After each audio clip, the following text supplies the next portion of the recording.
I want you to close your eyes and remember the closest you have ever come to dying. Maybe it was the car that swerved inches from your bumper on a rainy highway.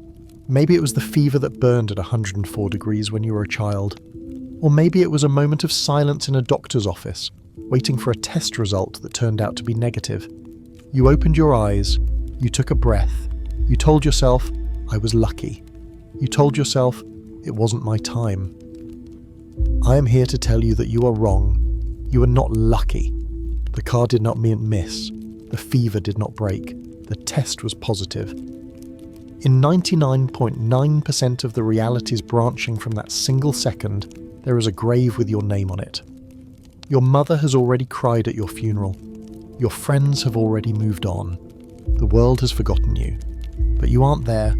You are here watching this screen, trapped in the only version of the universe where you survived. You think you have escaped death. But what if I told you that escape is impossible? What if I told you that the laws of quantum mechanics have built a cage around your consciousness that forbids you from ever closing your eyes? We are about to dismantle your reality. We are going to prove step by step that you are the prisoner of a mathematical paradox. A paradox that forces you to live through the death of everyone you love, the decay of your own body, and the end of the universe itself. Death is not a destination, it is a blind spot, and you're about to find out what happens when you try to look at it. This is the theory of quantum immortality. To understand why you are still alive, and why you will likely remain alive forever, we must first dismantle the most comforting lie you have ever been told. It is a lie that has been whispered to you by your culture, by your biology, and by your own intuition since the moment you were born. That lie is the concept of nothing. We are terrified of death because we view it as an ending. We imagine it as a sudden cut to black, candle flame being blown out, a file on a computer being dragged to the trash bin and emptied. We look at a corpse, cold, still, and decomposing, and we instinctively feel that the person who inhabited that vessel is gone. We believe that their existence has been subtracted from the sum total of the universe. We believe that where there was once something, now there is nothing. But this intuition is a psychological bias, not a physical fact. In the cold, hard, unyielding mathematics of quantum mechanics, there is no such thing as nothing. There is no delete button on the keyboard of reality. There is only transformation. To understand why this is a prison, we have to look at the laws that govern the bedrock of our universe. Deep in the source code of reality, far below the level of atoms and molecules, there is a rule called unitary evolution. It is a principle derived from the Schrödinger equation, and it dictates a simple, brutal, and absolute truth. Information is permanent. So we have established that the universe is a perfect archive that refuses to delete your data. But this is only half the equation. It explains why you exist in theory, but it does not explain why you feel trapped in practice. To understand the texture of the prison, we must move from the cold mathematics of the outside world to the claustrophobic reality of the inside. We must talk about the blind spot. You are not a floating, objective viewpoint looking down on the universe. You're an embedded observer. You're a camera welded to a tripod, filming a specific scene from a specific angle, and this limitation creates a logical paradox that makes death impossible for you to witness. Let's perform a simple mental experiment. Imagine a video camera running on a table. It is recording the room. Now, imagine you take a heavy sledgehammer and you smash the camera. You destroy the lens, the sensor, and the memory card in a single violent blow. What does the camera record of this event? Does it record a final image of the hammer coming down? Yes. Does it record the sound of the glass breaking? Perhaps, for a fraction of a millisecond. But does it record the darkness that follows? Does it record a black screen with the words "the end" fading in? Does it record the silence of the room after it is gone? No. It records nothing. The recording simply stops. There is no final black frame. There is no experience of being destroyed, but the mechanism required to generate experience has been obliterated. The tape just runs out. The file cuts off. Now apply this to yourself. You are the camera. Your brain is the lens. Your consciousness is the recording. When you die in a car crash or a plane crash or from a heart attack, the biological hardware is smashed. The lens shatters. The recording mechanism ceases to function. There is no final thought that says, "I am now dead." There is no realization of the end. You do not fade to black. You simply cease to generate the now. This creates a fundamental asymmetry between you and everyone else. You can watch other people die. You can watch the light go out in their eyes. You can attend their funerals. You can see their bodies turn to ash. To you, their death is an event. It happens in your timeline. It has a beginning, a middle, and an end. But you cannot attend your own funeral. You cannot stand over your own grave. You cannot experience the world without you in it, because you are the instrument used to experience the world. This leads us to a terrifying philosophical realization, one that turns an ancient comfort into a modern cage. The Greek philosopher Epicurus once tried to cure humanity of the fear of death. He famously said, "Why should I fear death? If I am, then death is not. If death is, then I am not." He meant it as a consolation. He meant that you and death are mutually exclusive, you will never meet. But in the context of quantum immortality, Epicurus didn't describe a comfort. He described the walls of your cell. Where death is, you are not. This is not a philosophy. It is a boundary condition. It means that your consciousness is mathematically forbidden from entering any region of space-time where it does not exist. You are repelled by the void. Think of your consciousness like a beam of light moving through a maze. If the beam hits a black wall that absorbs it, the light stops. But consciousness cannot be absorbed.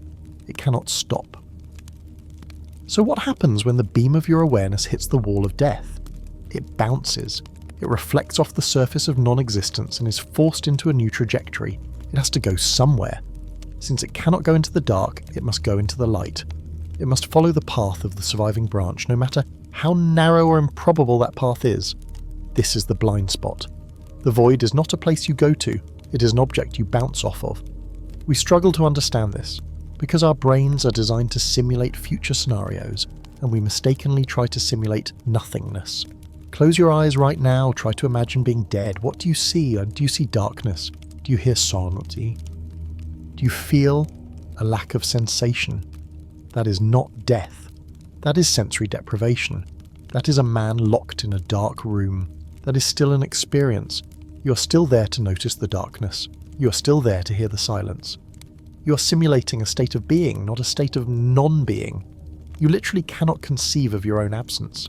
Your mind is an engine designed to process data. It cannot process the concept of zero. It produces a divide by zero error.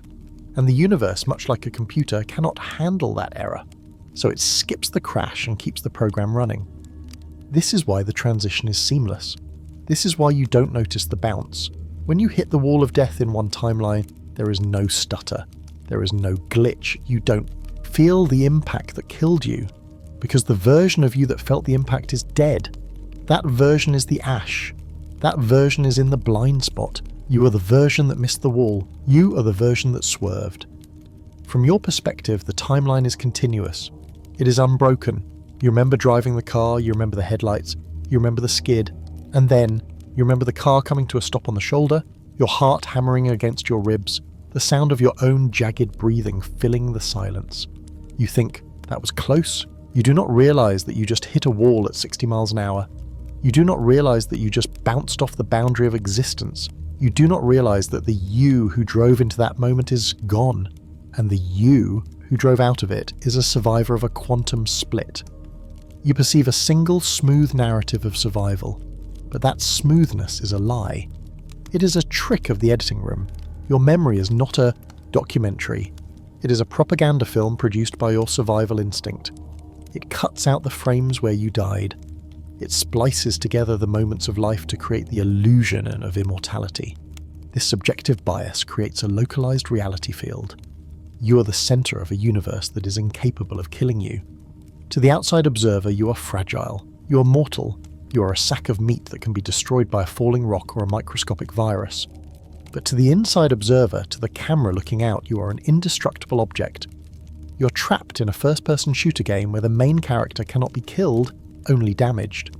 You can see the game over screen for everyone else, but you can never see it for yourself. And this is where the horror begins to dawn on you. If you cannot see the end, and if you cannot experience the stop, then what is the alternative? The alternative is continuation. Relentless, mandatory, inescapable continuation. If you bounce off the, say, wall of death, where do you land? You land in the next moment, and the next, and the next. The blind spot protects you from the void, but it does not protect you from the future. It herds you. It forces you down a very specific corridor of reality.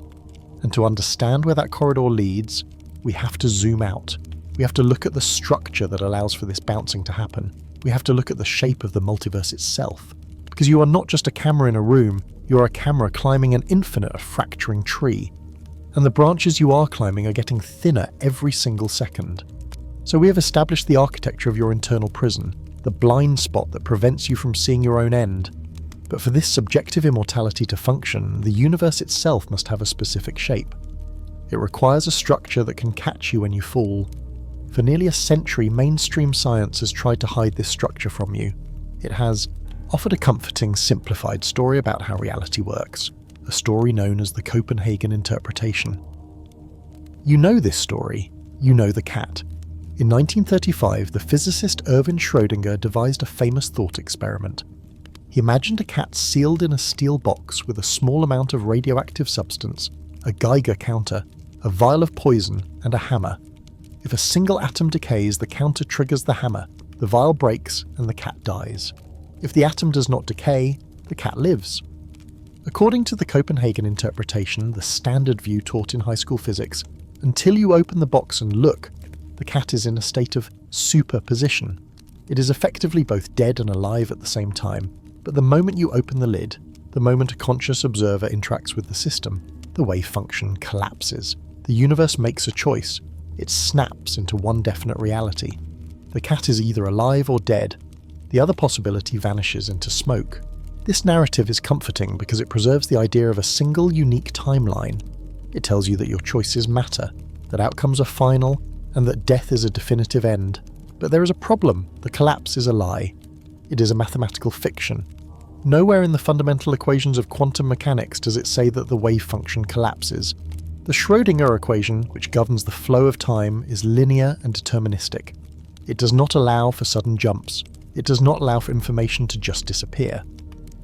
In 1957, a physicist named Hugh Everett III looked at the math and asked a forbidden question. What if the collapse never happens?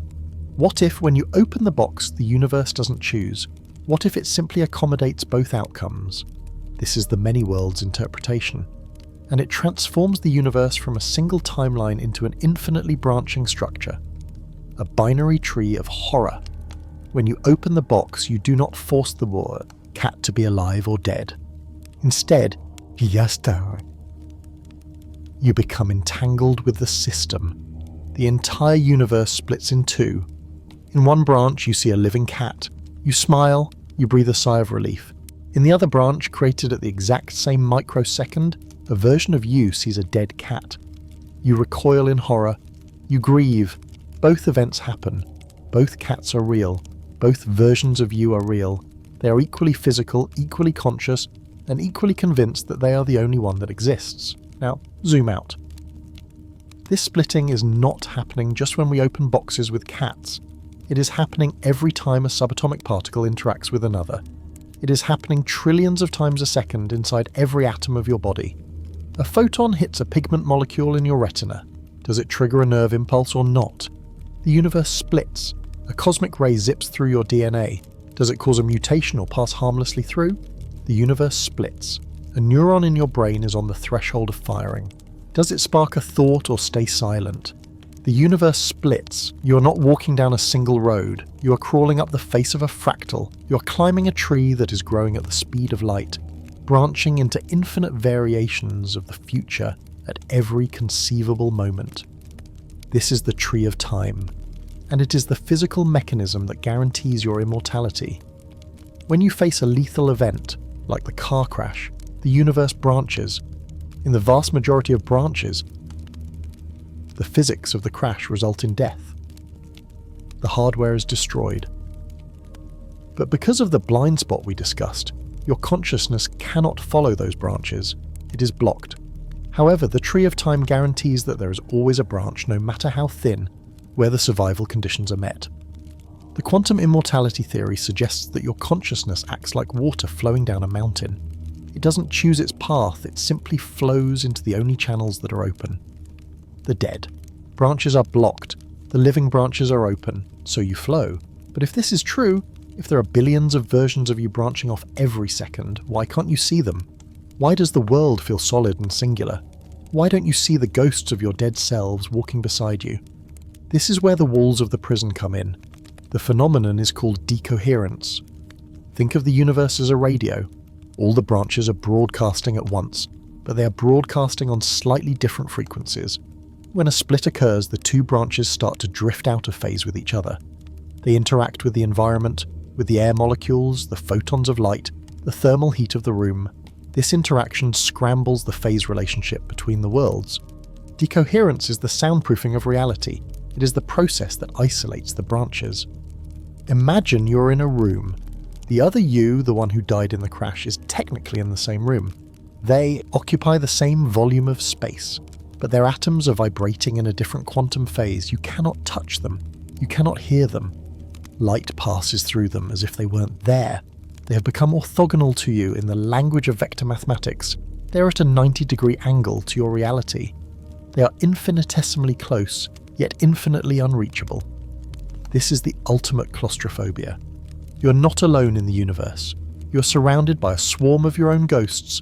You're walking through a crowd of tragedies, but you're blind and deaf to them. Decoherence ensures that you can never check out of the hotel. You can never jump to a better timeline. You can never go back and fix a mistake. You're locked into your specific branch, carried along by the current, unable to see the other swimmers. But just because you can't see them doesn't mean they aren't there. And just because you can't hear them doesn't mean they aren't screaming. The Tree of Time is not a theory of liberation. It is a map of a labyrinth. And you have just realized that the labyrinth has no exit. The walls are made of decoherence. The floor is made of unitary evolution. And the ceiling is the blind spot of your own perception. And now that we understand the structure of the cell, we must look at what happens when you try to escape. We have talked about accidents. We have talked about luck. But what happens when you stop relying on chance? What happens when you try to force the universe's hand? To understand the true cruelty of this mechanism, we have to put a gun to your head. We have to run an experiment that strips away the ambiguity of a car crash and leaves only the raw, naked horror of the binary choice. We have to enter the machine. We have established the physics of your prison. We know that information cannot be deleted. We know that the blind spot of your consciousness prevents you from seeing your own end. And we know that the branching structure of the multiverse provides an infinite number of escape routes. But if this is true, if you are trapped in a mechanism that refuses to let you die, why does it feel like luck? Why do we interpret our survival as a blessing, a miracle, or a sign of divine purpose? This feeling is a cognitive illusion. It is a fundamental error in how your brain processes probability. It is a phenomenon known as the anthropic shadow, or more commonly, survivor bias. And it is the psychological mechanism that convinces the last man standing that he is immortal, when in reality, he's just alone. To understand how this bias blinds you, let us perform a thought experiment. It is a classic scenario in philosophy, designed to strip away the romance of survival and leave only the cold, hard math. Imagine an execution. You are a prisoner. You're blindfolded and tied to a post. In front of you stands a firing squad of 50 elite marksmen. These are soldiers who never miss. They raise their rifles. They aim at your chest. The commander screams, "Fire!" You hear the roar of 50 guns going off at once. You flinch. You wait for the impact. You wait for the darkness. But the darkness does not come. You open your eyes. You look down at your chest. There are no holes. There is no blood. You look at the wall behind you. It is untouched. By some seemingly impossible defiance of probability, all 50 marksmen missed at the exact same second. Or perhaps all 50 guns jammed simultaneously. What is your first thought? Your instinct screams, "It's a miracle!" You think, "I was meant to survive. Someone is watching over me. I am special." You would walk away from that post convinced that the universe has a plan for you. You would write books about it. You would start a religion based on it. You would spend the rest of your life trying to understand why you were saved. But you are asking the wrong question. You are looking at the event from the inside, but you need to look at it from the outside. You need to look at the statistics of the multiverse. Let us scale this experiment up. Imagine that there is not just one prisoner, but 1 trillion prisoners. 1 trillion executions happening simultaneously in parallel branches of reality. In 99.999% of these branches, the marksmen do not miss. The laws of ballistics work as intended. The bullets fly true. The prisoners die. the data is scrambled into ash. But in a sample size of 1 trillion, statistics dictates that there will be anomalies, there will be outliers. There will be a single freakish branch where by sheer random quantum fluctuation, every single firing pin failed, or a gust of wind deflected every bullet. Now, here is the crucial part. Who is left to observe the result? The 99,099,099,099 prisoners who died cannot observe anything. They're in the blind spot. They cannot think, I was unlucky. Their stream of consciousness has ended. The only prisoner who is capable of standing there and contemplating their survival is the one who experienced the anomaly. You are not the chosen one. You're not blessed. You're simply the statistical remainder. You are the rounding error that refused to be deleted. This is the anthropic shadow. The condition of your existence requires that you find yourself in the universe where you survived, no matter how improbable that universe is. If you weren't in the survivor's branch, you wouldn't be here to ask the question. You are the lottery winner who assumes that because he won, the game must have been rigged in his favour. But the game wasn't rigged. It was just massive, and someone had to win. Now, take this cold logic and apply it to your own life. Look back at your history. Think about that time you almost drowned. Think about the infection that should have killed you before antibiotics were invented. Think about the car that ran the red light and missed you by a fraction of an inch.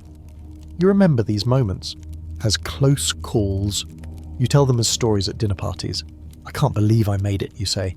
It was like time stood still.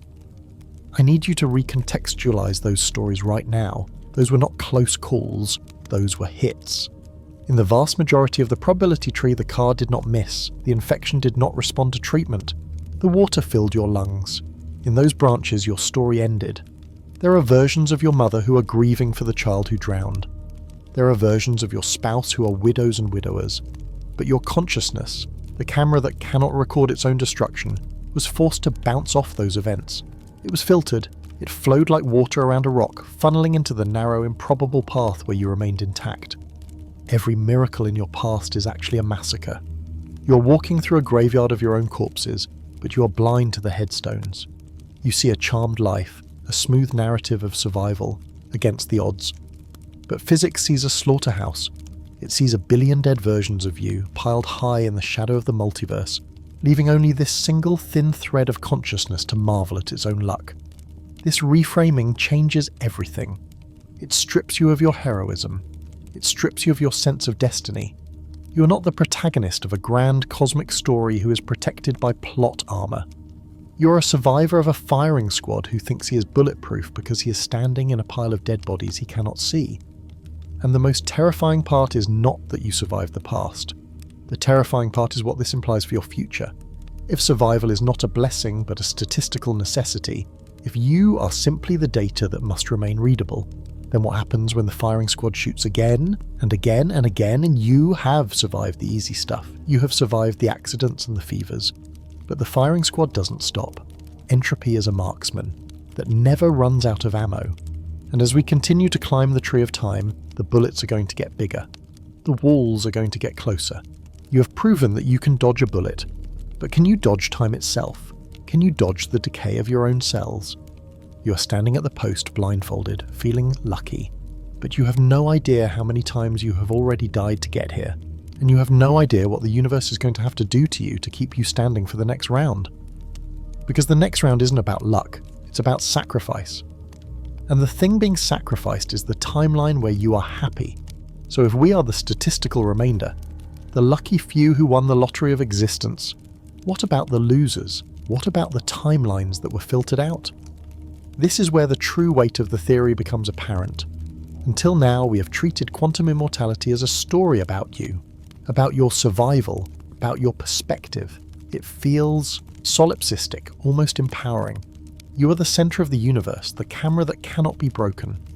But we must strip away this narcissism. We must look at the cost of your survival. We tend to think of parallel worlds as convenient fictions, abstract concepts with no real consequence. We imagine them like deleted scenes from a movie, ideas that were considered but never filmed. But the mathematics of quantum mechanics do not treat them as hypothetical, the many worlds. Interpretation insists that these other branches of reality are just as real, just as heavy, and just as physical as the room you're sitting in right now. They have mass, they have gravity, and, most terrifyingly, they have pain. Let us return to the car crash one last time. In this timeline, the truck swerved. You slammed on the brakes, you sat there shaking, adrenaline flooding your veins. You went home to your family, you hugged them a little tighter that night. You told them, "I almost didn't make it." They laughed nervously, relieved, and life went on. But what happened in the timeline just 1 millimeter to the right? In the timeline where the physics of friction and momentum played out without a statistical miracle. In that world, there was no escape. The impact was real.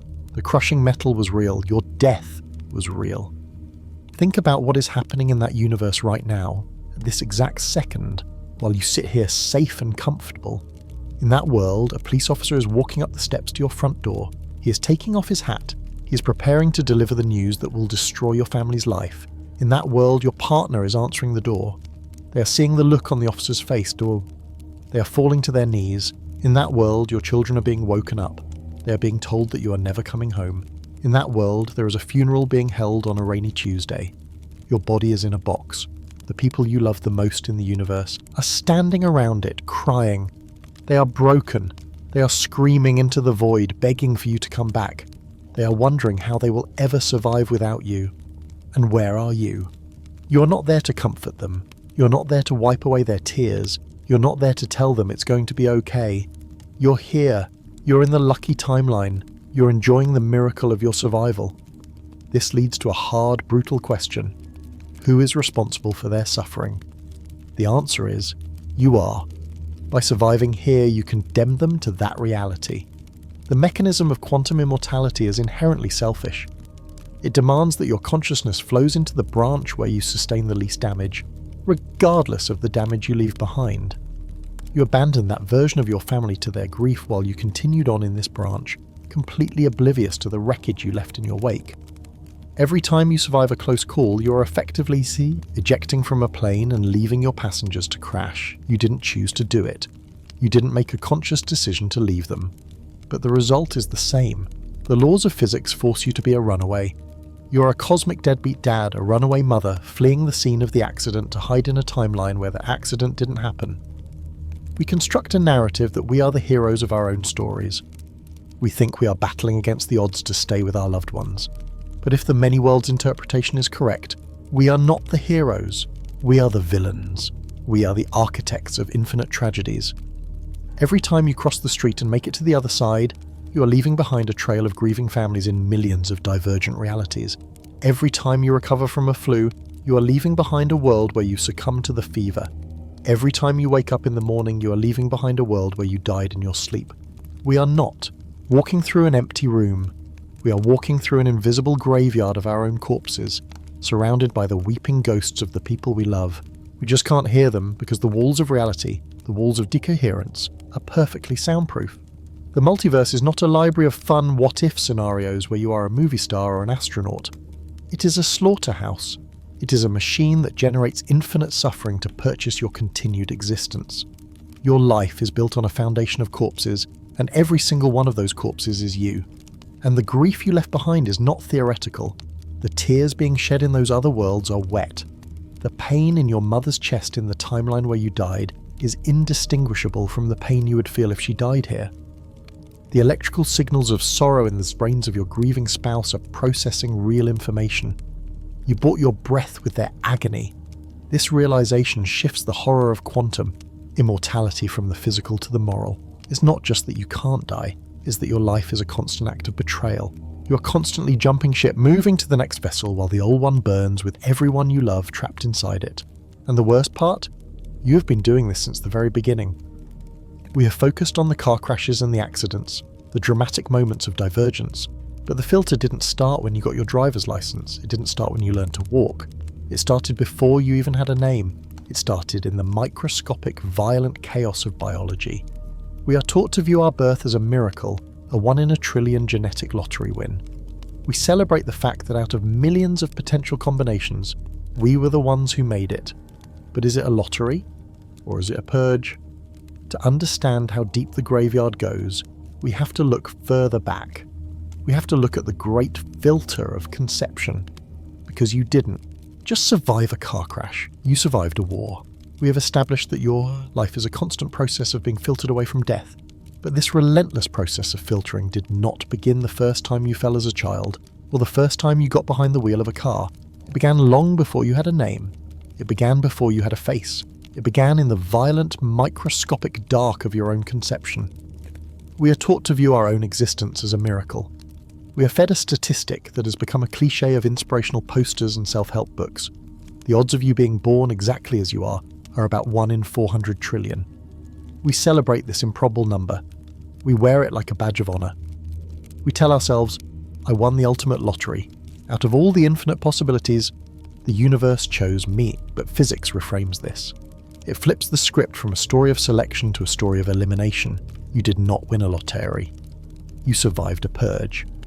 To understand the scale of this cosmic genocide, we have to look at the battlefield where you were forged. Imagine the moment of your origin. It was not a peaceful event. It was a chaotic, desperate race involving hundreds of millions of competitors, 250 million sperm cells, each one carrying a unique payload of genetic information. Each one a potential human being, each one a potential you. They were released into a hostile environment. They faced acidic barriers, immune system attacks, and physical exhaustion. It was a massacre.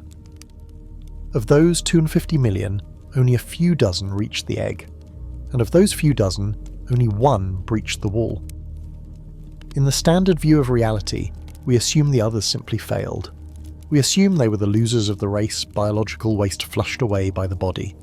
We assume they never existed as people. But in a branching universe, in the many worlds interpretation, every single one of those interactions was a fork in the road of reality. Chemical reactions are, at their core, quantum events. The binding of a sperm to an egg is determined by the exchange of electrons, by the precise position of molecules, by the vibration of atoms. These are quantum states. This means that for every single sperm cell in that race, there is a branch of the universe where it was the one that won. There is a universe where the sperm carrying the code for a girl with blue eyes won. There is a universe where the sperm carrying the code for a boy with a talent for music won. There is a universe where a sperm carrying a fatal genetic defect won. Trillions upon trillions of potential human lives were not just possibilities. They were realized in the branching structure of the multiverse. They became zygotes. They became embryos. They started the process of becoming people. So why are you here? Why are you this specific person with this specific DNA? The answer is the conception filter, your consciousness, the specific patterns of integrated information that defines your observerhood could only take root in a vessel that was capable of supporting it. You are not the sperm, you're not the egg, you are the result of the collision. If the universe splits 250 million times, and in 249,999 of those branches, the result is a genetic combination that does not lead to your consciousness, then you cannot be in those branches. You are mathematically forbidden from inhabiting a brain that does not code for you, but it gets darker. The filter doesn't stop at fertilization. The journey from a single cell to a breathing infant is one of the most dangerous gauntlets in nature. Biology tells us that a staggering percentage of conceptions, perhaps as high as 50%, end in spontaneous miscarriage, often before the mother even knows she's pregnant. Errors in cell division, chromosomal abnormalities, failure to implant. The machinery of life is messy and prone to catastrophic failure. In the many worlds view, these are not just silent failures. These are branches where the timeline ended. Think about what this means for your own history. In half of the timelines branching from your conception, you died in the womb. You were a flicker of life that was extinguished before it could spark a thought. In those worlds, there is no baby photos. There is no first birthday. There is only a heavy period, or a medical complication, or a silent grief. But you are here. You are breathing. You are reading this. Why? Because you are the data that must remain readable. You are the product of a survivor bias, so extreme it defies comprehension. You are the sole survivor of a battle that wiped out trillions of your potential siblings in other timelines. You are the only outcome that wasn't eliminated by the unforgiving laws of biology. This realization strips away the romance of your birth. You are not a gift to the world. You are the last soldier standing on a field of corpses. And consider the implications of the others. If you are a swarm of consciousness, what about the versions of you that were almost you? What about the sibling who would have been born if the sperm just to the left had won? Are they you, or are they strangers? The horror of the conception filter is that it suggests you are surrounded by ghosts of people who never got the chance to exist in this timeline, but who are living fully realized lives in others, or perhaps lives that ended in tragedy. Maybe in a branch just a millimetre away, the sperm that won carried a gene for Huntington's disease. In that timeline, you are currently withering away in a hospital bed. Maybe in another branch, the sperm that won resulted in a child with a heart defect who lived for only 3 days. Your consciousness, flowing like water, avoided those jagged rocks. It found the smooth channel. It found the healthy body. It found the lucky combination. But just like the car crash, you paid for this health with a massacre. To get the you that exists today, the universe had to discard the you that died at 3 days old. It had to discard the you that was never born. It had to discard the you that had the wrong eyes, the wrong hair, the wrong brain. You're standing on a mountain of skulls, and those skulls are your own unformed heads. This is the first wall of the prison. It proves that from the very moment of your conception, you were already being herded. You were already being shepherded away from the void. The universe was manipulating the quantum dice of biology to ensure that there was an observer to open their eyes. You didn't choose to be born. You didn't choose your DNA. You didn't choose to survive the gauntlet of the womb. You were forced into existence because the equation required a solution. And now that you are here, now that the hardware has been built and the software is running, the universe has a new problem. It has to keep you here. It has to protect the investment. You survived the war of conception. You survived the fragility of birth. But now you face a world filled with sharp edges, fast cars, and microscopic pathogens. The filter has created you, but now it must maintain you. And to do that, it has to get cruel. It has to take the luck that brought you into the world and turn it into a mechanism of torture. It has to put you in the machine. We have looked at the passive filtering of the past. Now we must look at the active filtering of the present. We must move from the biological accident to the deliberate experiment. We must ask, what happens when you try to test the walls? What happens when you dare the universe to kill you? What does this mean? It means that the quantum state of the universe at any given moment contains within it all the information necessary to perfectly reconstruct its past and perfectly predict its future. Information cannot be created, and more importantly, it cannot be destroyed. It is a conserved quantity, just like energy, just like momentum. Let us visualize this with an analogy. Imagine you have a document, a letter containing a secret that could ruin your life. You want to destroy it. You want to wipe this information from the face of the earth. So you take a lighter and you hold a flame to the corner of the paper. You watch the paper curl and blacken. You watch the ink vanish as the cellulose structure of the page disintegrates. You watch the smoke drift up into the ventilation system. Eventually all that is left is a pile of grey ash and a lingering smell of carbon.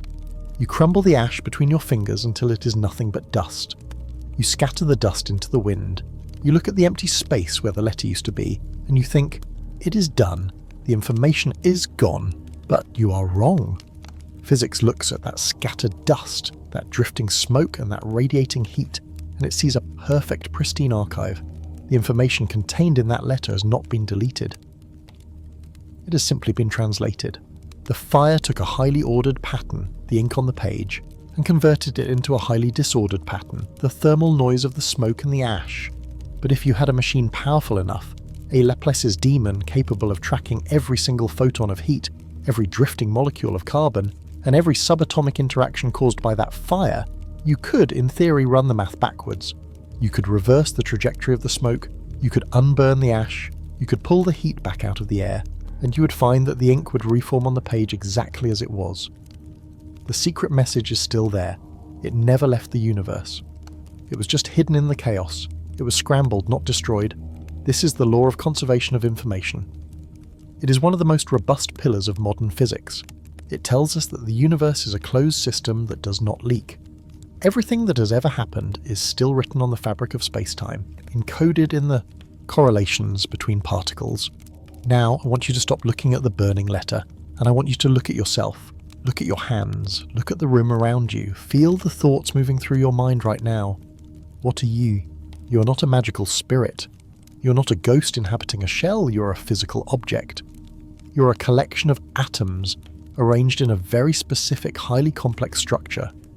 But more importantly, you are the patterns of those atoms. You are the data. Your consciousness, your memories, your personality, your fear of death, all of it is simply a configuration of information encoded in the electrochemical firing of 86 billion neurons. You are software running on wet hardware. And because you are information, you are subject to the laws of information. You're subject to unitary evolution. So let's go back to that car crash we talked about. Let's go back to the moment the truck hit you. In the fraction of a second of impact, the metal crushes the skull. The biological machine that is your brain is pulverized. The neurons are severed. The electrical signals stop flowing. From the perspective of the outside world, from the perspective of the paramedics, your family, and the coroner, you are the pile of ash. The highly ordered pattern of your life has been scrambled into the thermal noise of a dead body. To them, you are gone. They will bury you. They will cry. They will move on. They perceive a universe where you have ceased to exist. But you are not them. You are the data, and the data cannot be deleted. The wave function that describes you does not collapse to zero. It continues to evolve. Here is where the trap snaps shut. We have established that the information that makes up you cannot be destroyed. We have established that it must continue to exist in some form. But here is the critical limitation of consciousness. You cannot experience being the ash. A camera cannot record a picture of its own broken lens. A computer program cannot process a line of code that says stop processing. Consciousness is, by definition, a state of awareness. It is a continuous stream of subjective experience. You cannot perceive a reality in which you do not exist. You cannot observe the darkness. The scrambled state, the dead body, the ash, the thermal noise is a blind spot. It is a mathematical dead zone for your subjective perspective. You cannot be there. It is forbidden. So if the information must continue but it cannot reside in the dead brain, where does it go? The universe is constantly branching. At every single quantum interaction, reality splits. We will explore the mechanics of this tree in the next part. But for now, you only need to understand one thing. In the vast, infinite branching structure of reality, there is always a branch, no matter how thin, no matter how improbable, where the truck swerved, where the letter didn't burn, where the bullet was a dud. Since your consciousness is mathematically forbidden from entering the void of non-existence, and since the information that constitutes you cannot be deleted, it is forced to flow into the only vessel that can still hold it. It flows into the surviving branch. This is why you walked away from the crash. This is why the fever broke. It wasn't luck, it wasn't a miracle. It was a mechanical necessity. The version of you that died became ash. Scrambled, incoherent data effectively lost to the wind. But the version of you that is capable of experience, the version of you that is readable, had no choice but to continue in the timeline where the hardware was still intact. You are trapped in existence because the laws of physics have stripped you of the ability to leave. The universe is a machine that does not know how to let you go. You are data that is doomed to be readable forever, and this is just the foundation. We have established that you cannot be deleted, but we haven't yet discussed the terrifying shape of the prison you are living in. We haven't discussed why you can't see the other versions of yourself, or why the walls of this reality feel so solid. To understand that, we have to look away from the ash and look at the tree. We have to look at the mechanism that is hiding the bodies of all the times you have already died. So far, our journey has been one of interpretation. We have looked at the past as a crime scene, analysing the circumstantial evidence of your impossible survivals, and concluding that you have been escaping a death you cannot remember. But this remains a theory based on what has already happened. To move from theory to proof, we must confront the mechanism directly. We must design an experiment, a test so pure and so brutal that it forces the universe to show its hand. This thought experiment is known as quantum suicide, and its purpose is not to end a life, but to demonstrate with mathematical certainty that, from your own perspective, you cannot. The setup is deceptively simple. It strips away all the messy variables of a car crash, the friction of the tyres, the skill of the driver, the crumble zones. and reduces death to a single binary quantum event. Imagine a sealed room. In the center is a chair. Strapped into the chair is a subject, you. Pointed directly at your temple is a weapon. But this is not a normal gun. It is not connected to a trigger that can be pulled by a shaky human hand. It is wired to a machine. At the heart of this machine is a single subatomic particle, an electron, isolated in a magnetic field. Every time you press a button on the armrest, the machine measures a specific property of this electron, its spin. According to the laws of quantum mechanics, the spin of an electron is not determined until it is measured.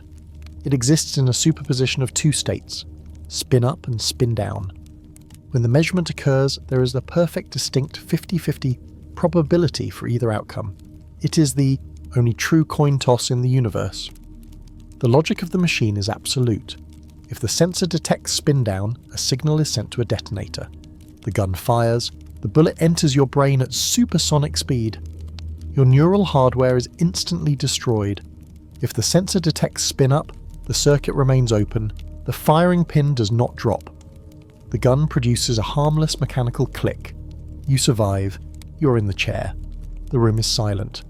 The cold metal of the barrel is pressing against your skin. You put your finger on the button. Now, we must look at what happens next from two completely different perspectives. This divergence is the key to the horror. First, let's look at it from the perspective of an observer standing outside the room. Let's say a scientist is monitoring the experiment through a glass window. For them, you are just a biological object. You are a system subject to the standard laws of probability. You press the button. The scientist sees you tense up. If the electron is spin down, the gun fires. The scientist watches your body slump. They record the time of death. The experiment is over. If the electron is spin up, they hear a click. They see you take a breath. Lucky, they think. But if you keep pressing the button, the outcome is inevitable. After one press, you have a 50% chance of being dead.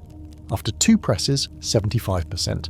After 10 presses, the odds of you being alive are less than 1 in 1,000. To the outside world, this is a suicide machine. It works. Eventually the scientist will be looking at a corpse. But you are not the scientist. You are the subject. And for you, the rules of the game are fundamentally different. You press the button. The machine measures the spin. In that single infinitesimal moment, that picosecond of quantum interaction, the universe does what it always does. It splits. The wave function branches. In branch A, spin down, the gun fires. The bullet destroys your brain. The recording stops. The ash is created. As we established in part 2, your consciousness creates a blind spot here. You cannot experience the branch where the bullet hits. You cannot hear the bang. You cannot feel the pain. That timeline becomes a null set for you. In branch B, spin up, the gun does not fire. The recording continues. Because the information that constitutes your mind cannot be deleted, unitary evolution, and because you cannot perceive the void, your consciousness is mathematically forced to flow into branch B. It is the only vessel left that can hold the data. So what do you experience? You press the button. You squeeze your eyes shut, and you hear, click. You open your eyes. You're still in the chair. You are breathing. Your heart is hammering against your ribs. You check your head. No blood, you survived. I got lucky, you think. It was a 50-50 chance after all. So you do it again. You press the button. The universe splits again. In one new reality, you die. In the other, you live. Your consciousness flows to the survivor. Click. You do it again. Click. You do it again. Click. From your internal perspective, the gun never fires. It cannot fire. Let's look at the numbers. After 10 presses, the objective probability of you being alive is 0.09%. After 20 presses, it is 1 in a million. After 30 presses, it is 1 in a billion. To the scientist outside, if they were seeing a man survive 30 rounds of Russian roulette, they would assume the gun is broken. They would assume the machine is rigged. They would be screaming that what they are seeing is statistically impossible. But you know the gun isn't broken. You checked it. You loaded it. You know the machine is working perfectly. The clicks are not a sign of a malfunction. They are the sound of doors slamming shut. Every single click represents a timeline where you just died. Every click represents a version of you that has been obliterated from the perspective of that branch. You are leaving behind a trail of billions of dead selves piled up in the multiverse like spent shell casings. But you are still here. This distinction between objective probability, which approaches 0, and subjective probability, which remains 100%, is the trap. Objectively, you should be dead. Objectively, you are a ghost. But subjectively, you are trapped in a loop of forced survival. You are the man who flips a coin 1,000 times and gets heads every single time. At first, you might feel relief. I am immortal, you think. I cannot be killed. But then the terror sets in. Because if you cannot be killed, how do you stop? What if you want to leave the room? What if you're tired? What if you're in pain? You press the button, begging for the release of the bullet. You're begging for the silence and you're screaming for the end. But the universe just gives you another click, and another, and another. You realise that the gun is not a weapon, it is a lock, and the sound it makes is the sound of the bars rattling. And here is where the experiment shifts from a clean binary test into a messy, chaotic nightmare. We have assumed the machine works perfectly, we have assumed the gun either fires or it doesn't, but we are dealing with a universe that must keep you alive at all costs. As the probability of a clean click drops to 1 in a trillion, the universe has to start getting creative. It has to start finding other ways to keep the camera running. What happens when the probability of the gun simply misfiring becomes too low? What happens when the laws of mechanics insist that the gun must work? The universe will not let you die. But it doesn't have to keep the gun working, and it doesn't have to keep you in that chair. It starts to bend reality. It starts to introduce the absurd. You're about to find out that there are things much worse than a bullet to the brain. You're about to enter the realm of statistical insanity. You have pressed the button 10 times, 20 times, 50 times. The sound of the click has become a rhythmic torture. Click, click, click, click, click. By now, the statistical probability of your survival is so infinitesimally small that it defies comprehension. We are talking about odds of 1 in a quadrillion. To put that in perspective, you have a better chance of being struck by lightning while winning the lottery on the same day that a meteor hits your house. From the perspective of the scientist outside the glass, you are dead. They watch the gun fire on the very first try, or maybe the second. They have already called the coroner. They are filling out the paperwork. That timeline, the sane timeline where cause and effect function normally, has moved on without you, but you are still here. You are still in the chair. And this is where the nature of your reality begins to change. This is where the clean binary logic of the quantum suicide experiment breaks down and gives way to something much darker. The descent into absurdity. As you continue to press the button, the universe runs out of normal ways to keep you alive. In the early rounds, it was easy. The electron just happened to be spin-up. It was a coin toss, perfectly natural. But as the streak continues, the probability of a continuous string of spin-up results becomes so low that it starts to compete with other much stranger probabilities. The universe is a computer that must solve the equation. How does observer X continue to observe? It filters out the death branches, spin down. It keeps the survival branches, spin up. But eventually, the sheer unlikelihood of the electron continuing to cooperate forces the system to look for other solutions. It starts to scour the probability space for any other event, no matter how rare, no matter how ridiculous, that results in your heart continuing to beat. So you press the button for the 100th time. The machine measures spin down. The signal is sent to the detonator. The gun should fire. The physics of the circuit demand it, but you cannot experience the bullet. So what happens? Clunk. The gun makes a different sound, a heavy mechanical grinding noise. You flinch, you wait for the end. But you are still there. You look at the gun, the firing pin has sheared off. A microscopic flaw in the metal, a fatigue fracture that had a 1 in a billion chance of happening at this exact moment, has occurred. You survived. Not because of the quantum spin, but because of mechanical failure. You fix the gun. You replace the pin. You are determined to end this. You sit back down, you press the button again, the machine measures spin down, the signal is sent. The new firing pin strikes the primer of the bullet. Dud. The gunpowder inside the casing is inert. A manufacturing error at the factory 5 years ago. A worker sneezed. A drop of moisture got in. The chemical reaction fails to ignite. You survive again, you're shaking now, you are screaming. You reload the gun with fresh ammunition. You check every mechanism. You ensure that the machine is flawless. You press the button. The machine measures spin down. The signal travels through the copper wire toward the detonator.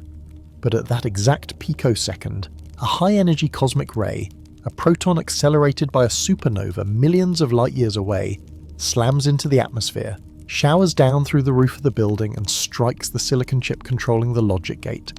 It flips a single bit of data from a 1 to a 0. The signal is corrupted. The gun does not fire. Do you see what is happening? You're not winning, you're not lucky. You're forcing the universe to dig into the bottom of the barrel of probability. To keep you alive, reality is forced to execute its most obscure, least likely subroutines. It is forced to prioritize glitches over standard physics. You're entering a realm of statistical insanity. This is the renormalization of probability. Because your consciousness must be non-zero, the probability of these absurd events, the jammed gun, the dud bullet, the cosmic ray, renormalizes to 100% relative to your perspective. If the only way you can survive is for a freak earthquake to knock the gun away from your head at the last second, then from your point of view, an earthquake is guaranteed to happen. If the only way you can survive is for the gun to spontaneously disassemble due to quantum tunneling, then the gun will fall apart. You're not a god bending reality to your will. You're a logical paradox that is forcing the code of the universe to debug itself in real time. And this creates a terrifying psychological shift. The world around you begins to feel thin. It begins to feel fake. Imagine playing a video game where you activate a cheat code for invincibility. You jump off a cliff, but you hit an invisible wall. You stand in front of a tank, but the shells pass through you. You try to blow yourself up, but the grenade doesn't detonate. At first, it feels powerful, but soon, it feels broken. The physics of the game world have lost their integrity just to accommodate your survival. This is what happens to the quantum immortal. As you survive longer and longer against the odds, you're exiled to the lunatic fringe of the multiverse. You're shunted into branches of reality that are so improbable, so divergent from the norm that they barely make sense. You are living in the timeline where the coin landed on its edge. You're living in the timeline where the laws of entropy hiccuped. And the horror is, you're alone here. Remember the scientist outside the glass? In the sane timelines, they saw you die. In the slightly rare timelines, they saw the gun click a few times and then you died. But in this timeline, the one where the gun jammed, and the bullet was a dud, and the cosmic ray hit the chip, the scientist is looking at you with a face of absolute, unadulterated terror. They are not looking at a survivor. They are looking at a monster. They are witnessing a sequence of events so impossible that it shatters their understanding of how the world works. They are watching a man defy cause and effect. They will assume they are hallucinating. They will assume it is a prank. Or they will look at you with religious awe, but you know the truth. You know that you have simply been filtered down into the drain of the universe, swirling around the edge of the sink, refusing to go down. And the absurdity doesn't stop at mechanical failures. If you keep pushing it, if you keep trying to die, the universe will have to get even stranger. Maybe the power grid of the entire city fails the moment you touch the button. Maybe the scientist has a heart attack and falls onto the power cord. Maybe the ceiling collapses. The universe will destroy the room, the building, or the city before it lets you destroy yourself. It will sacrifice the stability of the environment to preserve the continuity of the observer. You are becoming a singularity of bad luck for everyone else, and a singularity of impossible survival for yourself. You are the eye of a storm of chaos, calm in the center, while the laws of probability disintegrate around you to keep you safe. And as the absurdity mounts, you begin to question the nature of the reality you are left with. If the world has to contort itself this violently just to keep you breathing, is it even real anymore? Or have you fallen into a dream? You are surviving. But the reality you are surviving in is becoming thinner. The texture of the world is degrading. The measure of your universe is dropping. You're about to find out that there is a price for living in the lunatic fringe. The world doesn't just get weirder, it gets darker. It gets quieter. You're moving away from the trunk of the tree and out onto the thinnest, most fragile twigs of existence. And out here, on the edge of nothing, things start to glitch. We have talked about the what, the splitting of the worlds. We have talked about the how, the survival of the observer. But now we must talk about the where. Where exactly are you ending up? As you press the button, and the gun clicks, and the cosmic rays intervene, you are drifting. You are drifting away from the centre of reality. In the many worlds. Interpretation, there is a concept that keeps physicists awake at night. It is called the measure problem. It asks a simple question. If all outcomes happen, does that mean they are all equal? If there is a branch where you die, 99.9% probability, and a branch where you live, 0.1% probability, and both are real, are they equally real? The answer, according to the mathematics of the Born rule, is no. Imagine the multiverse as a tree. The trunk is thick and solid. This represents the high probability histories, the timeline where the laws of physics behave normally, where guns fire when you pull the trigger, and where people die when they are shot. This is where the bulk of the universe's reality resides. But as you move out toward the tips of the branches, the wood gets thinner, the twigs get fragile. Every time you survive a lethal event through a statistical miracle, you are forced out of the trunk and onto a twig. You're moving from a high-measure universe where things make sense to a low-measure universe where things are absurd. You're entering the thinning of reality. This is not just a metaphor, it is a description of your statistical isolation. By surviving the quantum suicide machine, or the car crash, or the cancer, you're exiling yourself to a corner of the Hilbert space that has almost no weight. You're still alive, you're still conscious, but the world around you starts to lose its texture. It starts to feel hollow. Have you ever had a moment where reality felt like a dream? Where the world seemed to lose its depth, looking like a flat image painted on a screen? Have you ever looked at your hands and felt like they didn't belong to you? Psychologists call this derealization. They treat it as a disorder. But the quantum immortal knows better. It is a symptom of your location. You're feeling the thinness of the branch. In these low-measure worlds, the narrative consistency of reality begins to break down. Because you are surviving based on glitches, on rare coincidences and freak accidents, your life starts to feel scripted. It starts to feel written. Think about it. In a normal, high-probability world, bad things happen randomly. Chaos is king. But in your survivor world, chaos is constantly being overruled by the necessity of your survival. You drop a glass, and it doesn't break. You lose your wallet, and a stranger returns it an hour later with all the cash inside. You think of an old friend you haven't seen in 20 years, and the phone rings instantly. We call these synchronicities. We call them signs from the universe. But they are not signs, they are artifacts of the filter. You are living in a timeline that is being cherry-picked to keep the narrative going. The universe is not watching out for you because it loves you. It is watching out for you because you are the only observer left in this specific, jagged branch of time. This creates a terrifying psychological effect, the Truman Show delusion. You start to suspect that you are the main character. And you are right. In your specific slice of the multiverse, you are the main character. You are the only thing that cannot be removed from the stage. Everyone else, your friends, your family, the strangers on the train, they are all mortal. They can die, they can leave the script, but you cannot. This leads to a profound sense of alienation. The people around you seem to be operating on a different logic. They are worried about death. They are worried about risk. They are playing by the rules of the trunk while you are surfing. The twigs. You start to feel like a ghost haunting a world that is moving on without you. You're screaming behind a pane of glass. You're alive, yes. But are you real?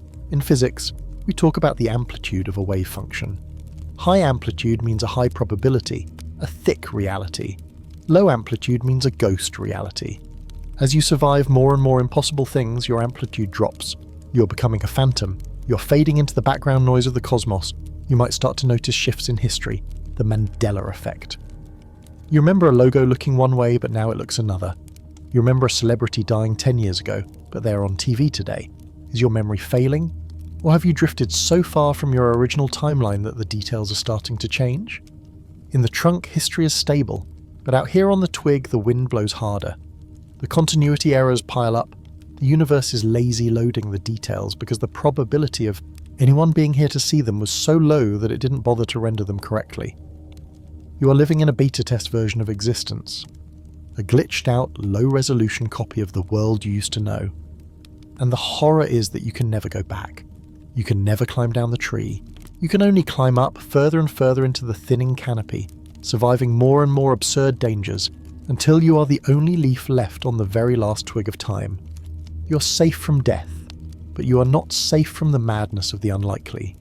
And as the reality around you thins, something else begins to happen. The universe, in its desperate attempt to keep your software running, starts to neglect the hardware. It keeps the observer alive, but it stops caring about the vessel. You've survived the gun, you've survived the crash, you've survived the absurdity, but now you have to survive your own body. We have reached the end of the clean theoretical experiments. The gun is put away, the coin is tossed. Now we enter the messy, wet, agonizing reality of biology. Because the universe has a loophole, it forbids you from dying, but it does not forbid you from hurting. In fact, it demands it. You're about to learn the difference between survival and life, and you're about to wish for the bullet. We have established that the universe is a machine designed to keep you conscious. It filters out the darkness. It creates a blind spot where death should be, forcing you to bounce off the wall of non-existence and continue into the future. But here is the catch. The universe is obligated to keep the observer alive. It is under no obligation to keep the vessel intact. In our culture, we have fantasized about immortality for thousands of years.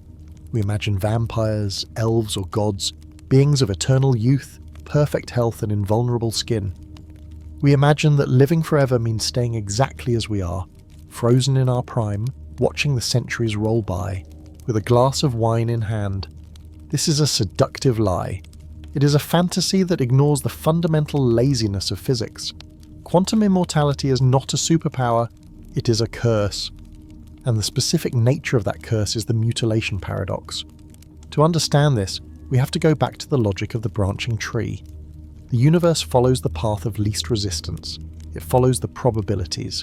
When you face a lethal event, the universe splits. Branch A, you die.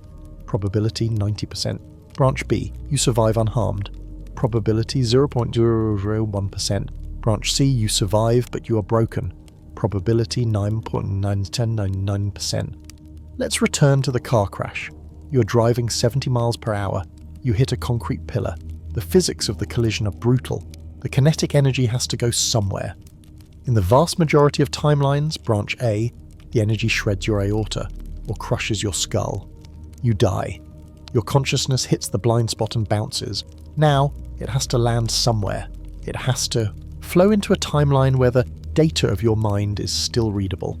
You might hope for branch B. You might hope for the miracle timeline where the airbag deployed perfectly, the crumple zone absorbed 100% of the impact, and you walked away with a scratch. This is the timeline we discussed earlier, the lucky timeline. But statistically, branch B is a twig. It is incredibly thin. It requires a perfect alignment of chaotic variables. Branch C, however, branch C is a thick, ugly limb. In branch C, you survive. Your brainstem is intact, your consciousness is still streaming, but the rest of your body took the hit. The dashboard crushed your legs, the glass severed your optic nerves, the fire burned your skin. The universe, in its relentless adherence to probability, is far more likely to shunt you into branch C than branch B. Why? Because it is easier for the laws of physics to keep a mangled body alive than it is to conjure a miracle that leaves a body untouched. It requires fewer quantum coincidences to break your spine than it does to make the concrete pillar soft. So you don't wake up outside the car dusting yourself off. You wake up in the ICU, you wake up to the sound of machines breathing for you. You wake up to the realization that you can no longer feel your legs. You have survived. The theory holds true, you are still an observer, but the quality of your observation has been permanently degraded. This is the mutilation paradox. The price of your eternal life is the physical disintegration of your body. The universe acts like a slumlord. It refuses to evict you, but it refuses to fix the heating, the plumbing, or the roof. It keeps the software of your mind running, but it lets the hardware of your body rot around it. And the horror is not that this happens once. The horror is the accumulation. If you were mortal, a catastrophic injury would be the beginning of the end. A body that is shattered is weak. It is prone to infection. It is prone to organ failure. Eventually the systems collapse and you die, but you cannot die. So what happens when your weakened, paralysed body gets pneumonia? In Knife Center timelines, the fluid fills your lungs, your oxygen levels drop and the screen goes black. But you cannot go there. So you are shunted into the timeline where the antibiotics work at the last second. You survive the pneumonia. But the infection scars your lungs. Your breathing capacity drops to 40%. Now you're paralysed and you're gasping for air. Then 5 years later, your heart gives out. The strain is too much. In 9% of timelines, cardiac arrest. Death. But you cannot go there. So you are shunted into the timeline where the defibrillator brings you back. You survive. But your heart muscle is damaged. It is pumping at 20% efficiency. You are constantly exhausted, constantly dizzy, constantly on the verge of fainting. Do you see the pattern? You're trapped in a feedback loop of decay. Every injury makes you more fragile. Every fragility increases the probability of death. Every probability of death forces the universe to find a miracle survival, and every miracle survival leaves you more damaged than the last. You're not becoming a god. You're becoming a museum of pathology. You're accumulating scars, missing organs, fused vertebrae, and chronic failures. You're a ship of Theseus where the wood is being replaced not with new planks but with duct tape and wire. Let's look at the brain itself. This is where the horror becomes truly claustrophobic. We assume that consciousness requires a whole brain, but neurology tells us otherwise. You can lose massive amounts of brain tissue and still remain you. You can survive lobotomies. You can survive strokes. You can survive bullets to the head. Consider a massive stroke. A blood clot blocks the artery to your left hemisphere. In the trunk of the probability tree, the pressure builds, the brainstem herniates, and you die. But you are the quantum immortal. You bounce. Where do you land? You land in the timeline where the clot dissolves just in time to save the brainstem. You live. You are conscious. You can think. You can feel fear. But the language centers of your brain, Broca's area and Wernicke's area, are dead, liquefied. You wake up in a hospital bed. You try to ask what happened, but your mouth just opens and closes. No sound comes out. You try to write, but your hand doesn't know how to hold the pen. You try to read the sign on the wall, but the letters look like alien hieroglyphs. You're fully trapped inside your own skull. You're screaming, but it is a silent scream in a soundproof room. And because you cannot die, this is not a temporary condition. This is your new baseline. You will live like this for decades. You will survive the bed sores. You will survive the infections. You will survive the despair.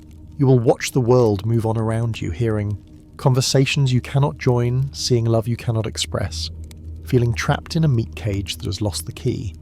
And then it happens again, another stroke, this time in the motor cortex. Now you cannot move your arms, then again. Now you cannot move your eyes. You're being whittled down. The universe is carving away everything that makes life bearable, leaving only the raw, naked core of observation. As long as there is a single neuron firing that can generate the thought, I'm here, the universe is satisfied. It has met its quota. It doesn't care if that neuron is floating in a damaged slurry of what used to be a mind. We fear death because we fear the loss of ourselves. But the mutilation paradox suggests a fate far worse, the retention of the self without the means to manifest it. You become a ghost haunting your own corpse. And remember, time is long. We are not talking about 80 years. We are talking about the stretch of eternity. Technology might advance. Medicine might get better. They might find ways to keep your heart beating, to keep your lungs inflating, to keep your brain oxygenated long past its natural expiration date. They will call it life support. You will call it torture. They will keep you alive because they love you. They will keep you alive because they don't want to let you go. And the universe will help them. It will make sure the machines don't fail. It will make sure the power doesn't go out. You'll be the oldest human on record, a medical marvel, a conscious you wrapped in plastic tubes and wires, staring at the ceiling, praying to a god you no longer believe in for a death that physics has forbidden. You have survived the crash. You have survived the stroke. You have survived the rot. But survival feels remarkably like damnation. And there is one specific component of this damage that we haven't isolated yet. One signal that persists when everything else fails. One data stream that the universe seems particularly good at preserving. Pain. When you lose your legs, you don't just lose the sensation of walking, you gain the sensation of the severing. Phantom limb pain, nerve damage, the screaming of the wires that have been cut. When you survive the cancer, you keep the nausea. You keep the ache in your bones. Pain is information. High priority, high intensity information. And in a universe that conserves information, pain is the one thing that never fades. You're about to enter the agony loop. We have established that your body is disintegrating. You're surviving the crash, the stroke and the infection, but you are accumulating the damage. You're becoming a ruin. But there is one specific byproduct of this ruin that we have not yet fully examined. It is the most immediate and overwhelming experience of biological life. It is the siren that screams when the hull is breached. Pain. We are biologically programmed to view pain as a temporary state. It is a warning system. You touch a hot stove, your nerves fire. You pull your hand away, and the pain fades. It serves a function. It protects the vessel. In a normal life, severe pain is usually a prelude to one of two things: healing or death. If the injury is survivable, you heal and the pain stops. If the injury is catastrophic, you die and the pain stops. But you are a quantum immortal. You cannot die. And because you are shunted into timelines where your body is increasingly mutilated, you rarely heal. This traps you in a third state, a state that biology was never designed to sustain for long periods: the agony loop. To understand why this happens, we must strip pain of its emotional weight and look at it as a physicist does. Pain is not a feeling. Pain is data. When a tumour presses on a nerve, or when fire burns skin, a specific sequence of electrochemical signals is generated. Nerves fire, ions flood channels, information travels up the spinal cord to the thalamus and the somatosensory cortex. Damage at location X, intensity Y. This is high fidelity, high priority information. It is the loudest signal your body can generate. Now remember the first law of the prison. Information is conserved. When you survive a lethal event, say a fire that should have consumed you, you're filtered into a low probability timeline where you didn't burn to ash. But the universe follows the path of least resistance. It is mathematically cheaper to transport a consciousness that is screaming in agony than it is to transport one that is magically healed. In the timeline where you survive the fire, you keep the burns, you keep the exposed nerve endings, you keep the signal. The neural pathways that encode that agony are seared into your brain. The data is preserved, and because you cannot exit the simulation via death, that signal becomes a permanent broadcast. You are the receiver that can never be unplugged. Let's apply this to the most terrifying medical reality of our time: cancer. In the trunk of the probability tree, the world of normal mortals, cancer is a tragedy with an ending. Either the treatment works and you go into remission, or it fails and you pass away. But for you, the story doesn't end. Imagine you are diagnosed with a terminal aggressive glioblastoma. The doctors give you 6 months. 6 months pass. In 99.9% of timelines, the tumour crushes your brainstem. You slip into a coma and die. The pain ends, but you cannot go there. So you bounce, you land in the 0.1% timeline, where a new experimental chemotherapy just happens to shrink the tumour at the last second. It's a miracle, the doctors say. You go into remission. You're sick, you are weak, your veins are burned by the poison, but you're alive. But cancer is a disease of entropy. It is a corruption of the code. The underlying error in your DNA is still there. A year later, it comes back. Harder. In 99.9% of timelines, this recurrence is fatal. The chemo stops working, but you cannot go there. So you bounce again. You land in a timeline where a radical surgery removes the new mass. You survive, but the surgeon had to cut away a piece of your motor cortex. Now you are in constant neuropathic pain. Your left side feels like it is on fire. 24 hours a day, 7 days a week. Then it comes back again, and again and again, and you're trapped in a cycle of infinite chemotherapy. You're constantly on the brink of death, constantly ravaged by the disease and the cure, but never allowed to cross the finish line. The universe will keep finding miracles to keep your brainstem functioning, but it will not waste resources on keeping you comfortable. It will keep the engine running, but it won't change the oil. You become a living catalogue of side effects: nerve damage, bone necrosis, organ failure, nausea that never lifts, a headache that feels like a drill bit turning slowly in your temple, a sensation that started 10 years ago and has never stopped. In a normal world, the body shuts down under this kind of stress. Shock sets in, the heart gives out, it is a mercy. But for you, shock is just another lethal event to be filtered. Heart failure is just another branch to avoid. If your heart stops from the pain, the universe simply shunts you into the timeline where the adrenaline spike restarts it.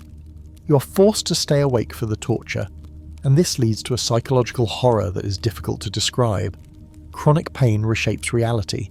It becomes the lens through which you see the universe. Time distorts. A minute of agony feels like an hour feels like a century.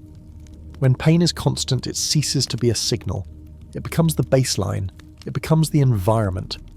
You are no longer a person living in the world. You are a consciousness floating in a sea of fire. Your memories of comfort begin to fade.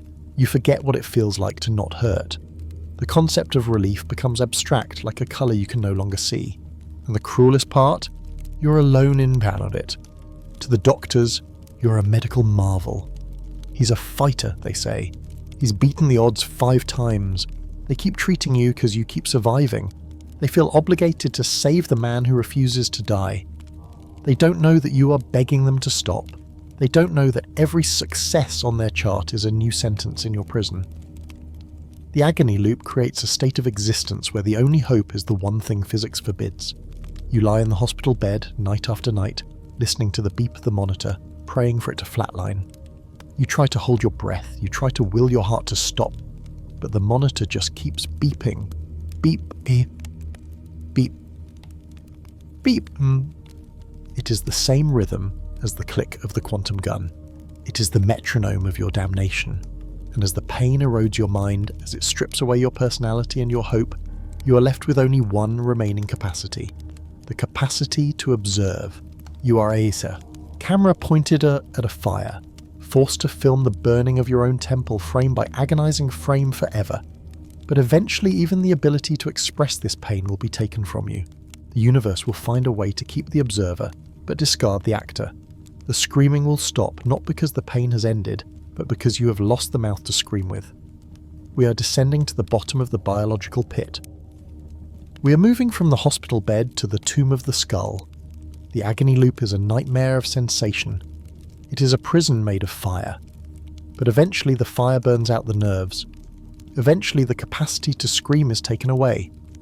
We have established that the universe is a machine designed to preserve the observer. It must keep the I intact, but it is under no obligation to preserve the actor. The observer is the part of you that sees, hears, and thinks. The actor is the part of you that moves, speaks, and interacts. In a healthy body, they are one. But biology is fragile. The connections between the command center and the machinery are thin, vulnerable wires. And as you survive more and more lethal events, strokes, neurodegenerative diseases, traumatic spinal injuries, the probability of those wires being cut approaches 100%. We are descending to the absolute bottom of the biological pit. We are moving from the hospital bed to the tomb of the skull. This is the ultimate destination of the quantum immortal, locked-in syndrome. To understand this horror, you have to understand the specific anatomy of survival. Consider the brainstem. It is the primitive core of your brain, the knot of nerves at the top of your spinal cord. It controls the basics: breathing, heart rate, consciousness. It is the seat of the observer. Above it lies the cortex, the sprawling city of neurons where you live, your memories, your personality, your thoughts. Below it lie the motor pathways, the highways that send commands to your arms, your legs, your lungs, and your mouth. Now imagine a catastrophic stroke. A clot lodges in the basilar artery. In the trunk of the probability tree, the world of normal mortals, this is a massive brainstem stroke. It destroys the core, the lights go out. You die instantly. It is a mercy, but you cannot go there. You hit the blind spot. You bounce. Where do you land? You land in the timeline where the clot destroys the ventral pons, the front part of the brainstem, but spares the reticular activating system, the back part. The damage is precise. It severs the motor highways, but it leaves the power station intact. You wake up. You are in a hospital bed. You hear the beep of the monitor. You see the white ceiling tiles. You feel the scratchy sheets against your skin. You're fully conscious. You're fully aware. You remember who you are. You try to sit up. Nothing happens. You try to lift your hand. Nothing happens. You try to open your mouth to scream, to call for a nurse, to ask, what is wrong? Your jaw is stone. Your tongue is dead meat in your mouth. You cannot make a sound. You're a statue. You're a corpse that has forgotten how to die. You are buried alive, not in 6 feet of earth. but in 6 feet of your own flesh. This is locked-in syndrome. It is a condition where the patient is fully cognitive, fully sentient, but completely paralyzed. For the first few days, the doctors might not even know you're in there. They might think you're in a vegetative state. They might talk about you as if you're not in the room. You hear them discussing your prognosis. You hear your family crying, holding your limp hand saying goodbye. You're screaming at them in your mind, "I am here! I am here!" But the only thing that moves is your heart rate monitor ticking up slightly as you panic. Eventually they might figure it out. Usually the only thing that is spared is the vertical movement of the eyes. You can look up, you can look down. That is your entire existence. Your entire agency in the universe has been reduced to a single vector of movement. 1 blink for yes, 2 blinks for no. This is how you live. This is how you communicate. You spell out words letter by agonizing letter, by blinking as someone recites the alphabet. I, T, C, H. You have an itch on your nose. It feels like fire. You spend 20 minutes blinking to tell someone. They scratch it. The relief lasts for 10 seconds, then it itches again. But remember, you are the quantum immortal. This is not a tragedy that ends after a few years with a bout of pneumonia. This is your new baseline. The universe has fulfilled its contract. You are observing. The data is flowing. The fact that the data cannot be transmitted out is irrelevant to the laws of physics. And because you survive every infection, every organ failure, every attempt by your body to shut down, you remain in this state for decades. Technology advances. Life support systems become more efficient. They can keep your heart beating and your blood oxygenated indefinitely. You become a prisoner of love. Your family or the state or the doctors keep you alive because they believe it is the moral thing to do. They tell themselves, he is still with us. They project emotions onto your frozen face. They don't know that inside the statue you've gone insane. They don't know that you are spending every waking second, and you're always awake, praying for a power outage, praying for a mistake, praying for the nurse to trip over the cord, but the cord never unplugs. The backup generators always kick in. The universe bends probability to keep the electricity flowing to your prison. And then it gets worse. Entropy is a marksman that never misses. Even the eyes are biological. They are subject to decay. What happens when you have another stroke? Or when the motor nerves to your eyes finally degenerate? In a normal world, this would be the end. But for you, it is just another filter. You are shunted into the timeline where you lose the ability to blink. This is known as total locked-in syndrome, CLIS.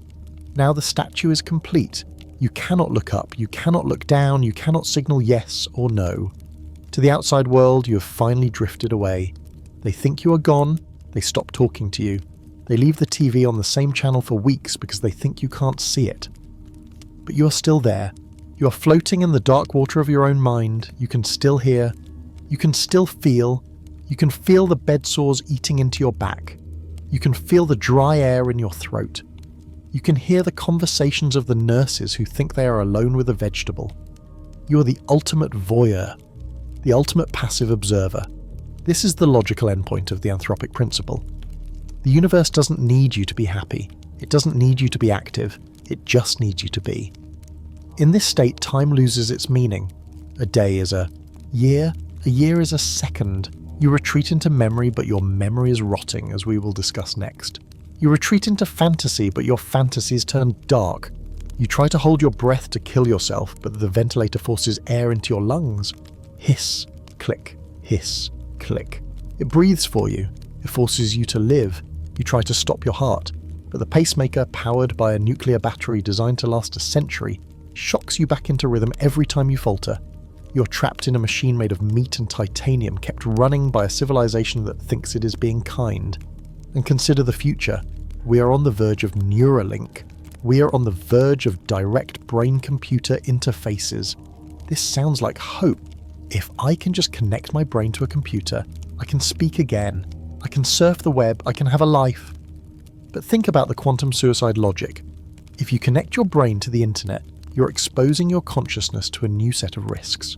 Malware, data corruption, power surges. In the branches where the connection works perfectly, you might find relief. But in the low probability branches where you're usually forced to live, the branches where the easy death is avoided, the connection might glitch. Imagine being locked in, but now your mind is flooded with pop-up ads you can't close. Imagine a feedback loop of static screeching directly into your auditory cortex that you cannot turn off. Imagine being hacked. Technology does not guarantee escape, it only guarantees complexity.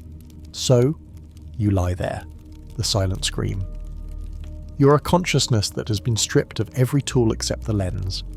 You have no hands to touch the world, and you have no voice to curse it. You have no eyelids to shut it out. You are the perfect recording device, and you're recording a feature-length film of a ceiling tile. This is the biological horror. The total loss of agency.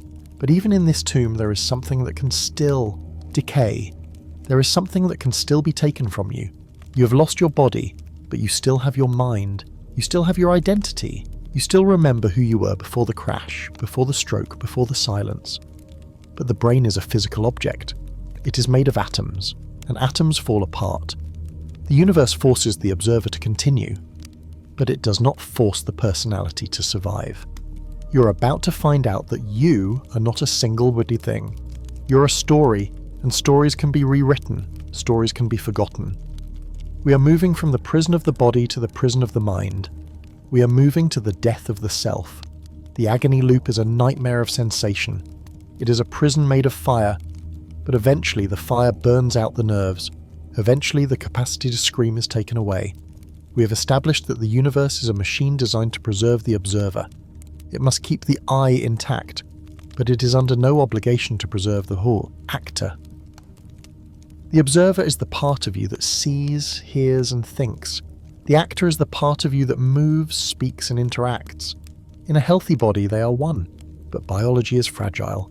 The connections between the command center and the machinery are thin, vulnerable wires. And as you survive more and more lethal events, strokes, neurodegenerative diseases, traumatic spinal injuries, the probability of those wires being cut approaches 100%. We are descending to the absolute bottom of the biological pit. We are moving from the hospital bed to the tomb of the skull. This is the ultimate destination of the quantum immortal, locked-in syndrome. To understand this horror, you have to understand the specific anatomy of survival. Consider the brainstem. It is the primitive core of your brain, the knot of nerves at the top of your spinal cord. It controls the basics: breathing, heart rate, consciousness. It is the seat of the observer.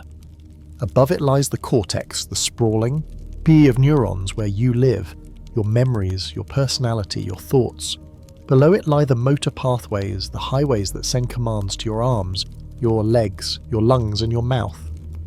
Now, imagine a catastrophic stroke. A clot lodges in the basilar artery. In the trunk of the probability tree, the world of normal mortals, this is a massive brainstem stroke. It destroys the core. The lights go out.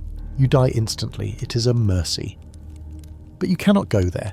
You hit the blind spot. You bounce. Where do you land? You land in the timeline where the clot destroys the ventral pons, the front part of the brainstem, but spares the reticular activating system, the back part. The damage is precise. It severs the motor highways, but it leaves the power station intact. You wake up. You're in a hospital bed. You hear the beep of the monitor. You see the white ceiling tiles.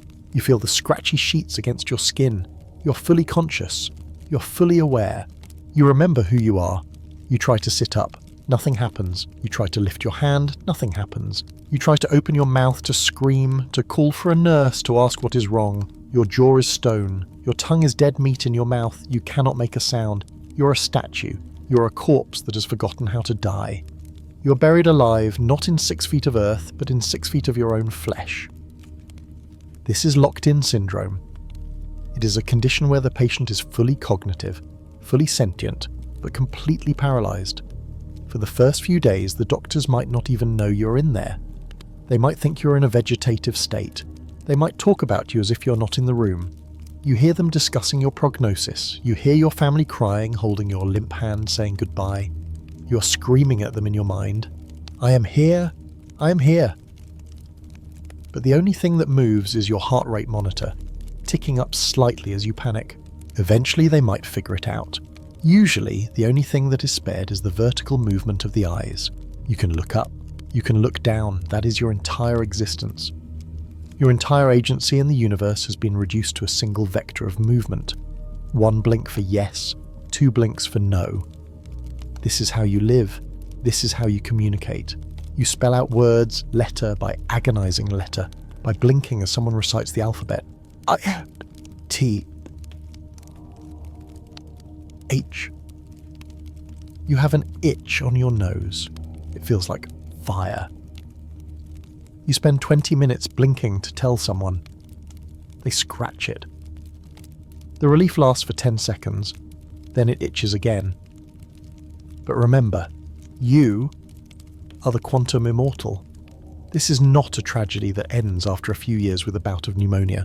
This is your new baseline. The universe has fulfilled its contract. You're observing, the data is flowing. The fact that the data cannot be transmitted out is irrelevant to the laws of physics. And because you survive every infection, every organ failure, every attempt by your body to shut down, you remain in this state for decades. Technology advances. Life support systems become more efficient. They can keep your heart beating and your blood oxygenated indefinitely. You become a prisoner of love. Your family or the state or the doctors keep you alive because they believe it is the moral thing to do. They tell themselves, he is still with us. They project emotions onto your frozen face. They don't know that inside the statue you've gone insane.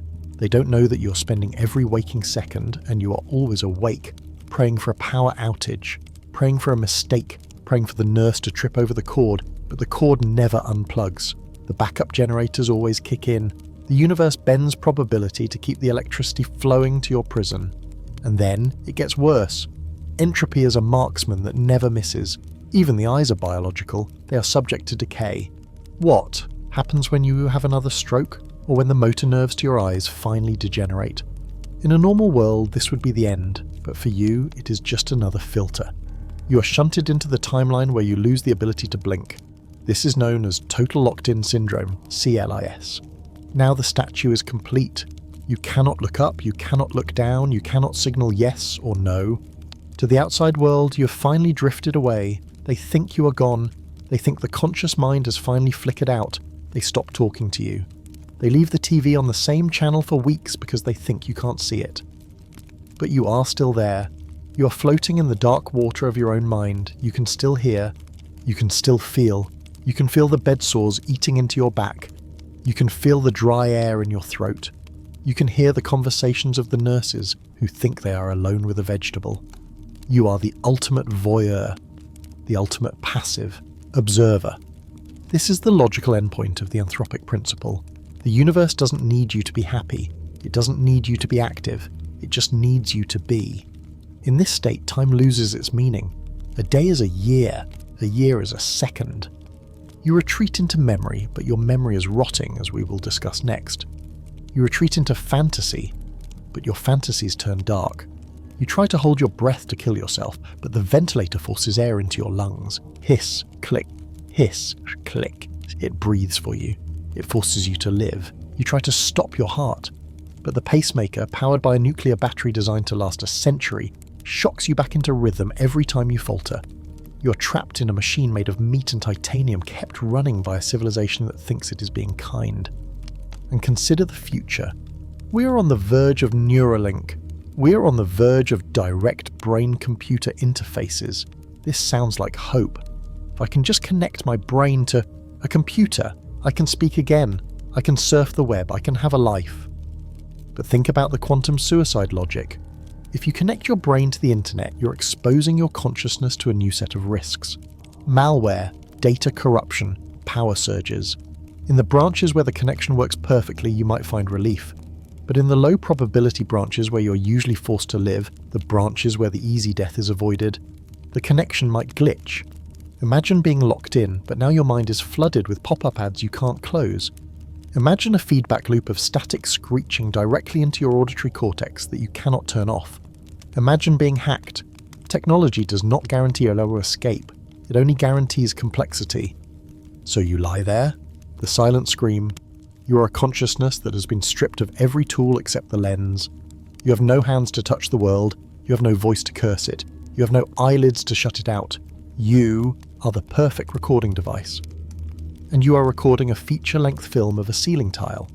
This is the biological horror, the total loss of agency. But even in this tomb, there is something that can still decay. There is something that can still be taken from you. You have lost your body, but you still have your mind. You still have your identity. You still remember who you were before the crash, before the stroke, before the silence. But the brain is a physical object. It is made of atoms, and atoms fall apart. The universe forces the observer to continue, but it does not force the personality to survive. You're about to find out that you are not a single solid thing. You're a story, and stories can be rewritten. Stories can be forgotten. We are moving from the prison of the body to the prison of the mind. We are moving to the death of the self. We have stripped you of your body. We have paralyzed you. We have left you staring at a ceiling tile for eternity. But you might tell yourself, at least I am still me. You cling to your identity. You cling to the idea that there is a singular, indivisible soul inside that broken shell. A you that is consistent, unique, and real. But this is the final illusion, and it is about to shatter. To understand why your identity is a lie, we must visit a puzzle that has haunted philosophers for 2,000 years. It is known as the ship of Theseus. The story, as told by the Greek historian Plutarch, is this. The great hero Theseus had a ship. The people of Athens preserved it as a memorial, but over time the wooden planks began to rot. To keep the ship afloat, they would replace each rotting plank with a new identical one. Eventually, a point was reached where every single piece of wood in the ship had been replaced. The question is this still the ship of Theseus, or is it a completely new ship that just looks the same? Now, imagine a shipwright gathered all the old rotten planks and reassembled them in a shipyard. Which one is the real ship? The shiny new one in the harbour, or the rotting one in the yard? For centuries, this was just a philosophical game. But in the many worlds interpretation, this is no longer a game. It is the literal, physical architecture of your soul. Every time the universe splits, a perfect copy of you is made. At the exact moment of the split, the two versions are identical down to the last atom. They share the same memories, the same scars, the same favourite colour. But from that moment on, they begin to diverge. One version of you turns left, the other turns right. One version of you decides to stay in the relationship, the other leaves. One version of you takes the job in the new city, the other stays home. Each new experience, each new quantum measurement adds a new plank to the ship of your identity. And because the universe is branching trillions of times a second, you are not a single ship. You are a fleet. You are not a person. You are a swarm. Think about who you were 10 years ago. You were shaped by the experiences you had up to that point. Now, think about the version of you that split off 10 years ago. The version that made the opposite major life choice. Maybe in that timeline you married someone else. Maybe you became an addict. Maybe you became a billionaire. Maybe you went to prison. That person shares your name. They share your childhood memories. But are they you? They have 10 years of different memories. They have different values. They have different traumas. If you met them on the street today, you would not recognize them. They would be a stranger wearing your face. So which one is the real you? The one reading this text? Or the one who closed the tab 5 minutes ago? The physics is brutal. They are all real. There is no prime timeline. There is no original you. You are just one fragment of an exploding grenade of consciousness. This destroys the very concept of character. We like to think that we have a moral core. We tell ourselves, I'm a good person, I would never hurt anyone. But the many worlds interpretation laughs at your morality. If every physical possibility happens, then there is a branch where you did hurt someone. There is a branch where, in a moment of extreme anger, you didn't walk away, you picked up the weapon. There is a branch where you didn't return the wallet. You stole it. There is a branch where you made the selfish choice, the cruel choice, the evil choice. You are not a good person. You are every possible person. You are the saint in one timeline, sacrificing your life for others, and you are the monster in another, committing unspeakable acts. You are the victim, and you are the perpetrator. You are the judge, and you are the criminal. The singular identity you cling to, the you that you're so proud of, is just one mask worn by an infinite actor. It is a temporary costume. This realization leads to a profound psychological dissociation. If you are everyone, are you anyone at all? If your choices don't matter, because another version of you always makes the opposite choice, then what is the point of struggle? What is the point of ethics? Why resist the temptation to be evil here, if you have already succumbed to it there?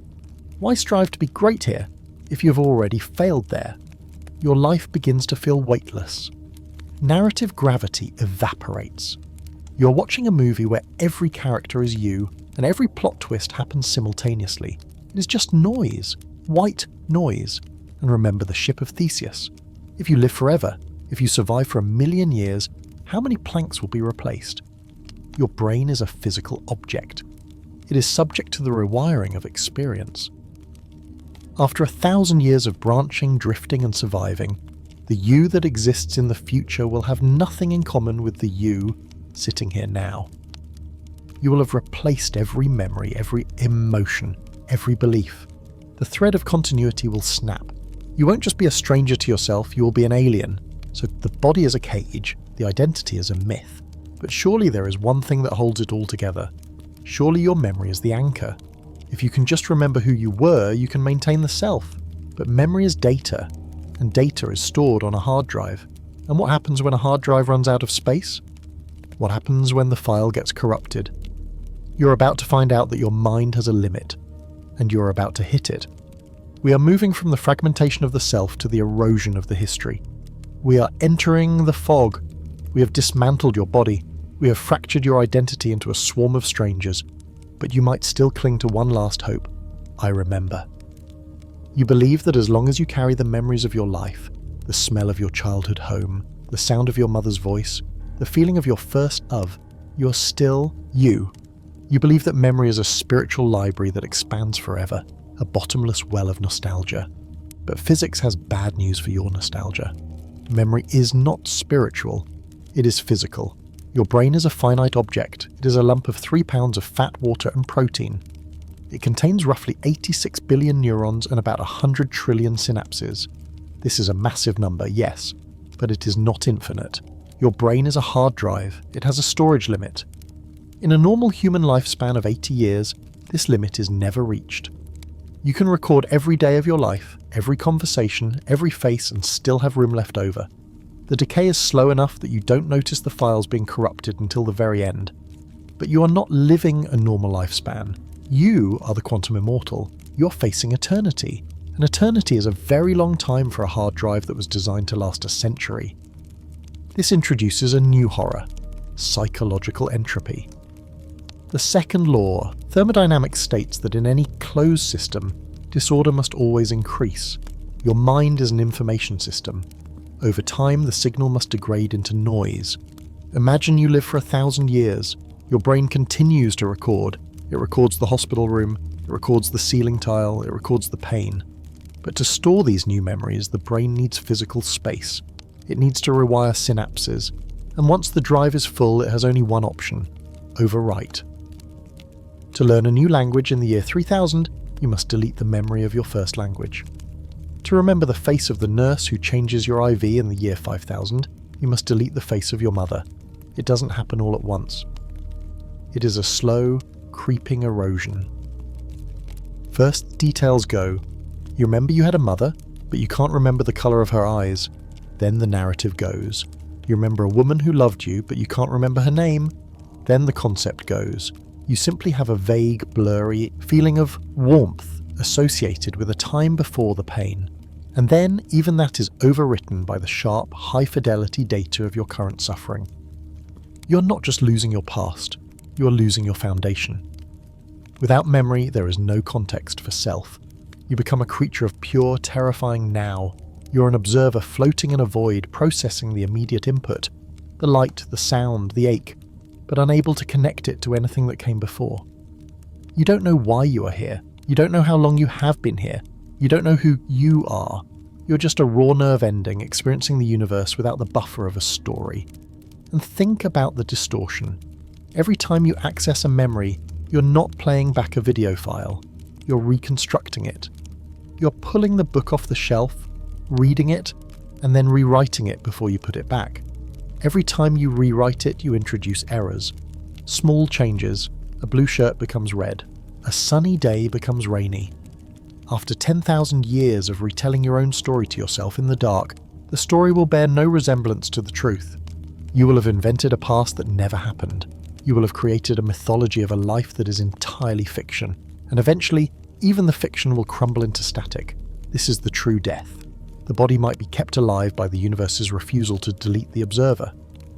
But the person, the collection of loves, hates, fears, and memories that you call I, will dissolve. You will become a philosophical zombie. A light is on inside the house, but no one is home.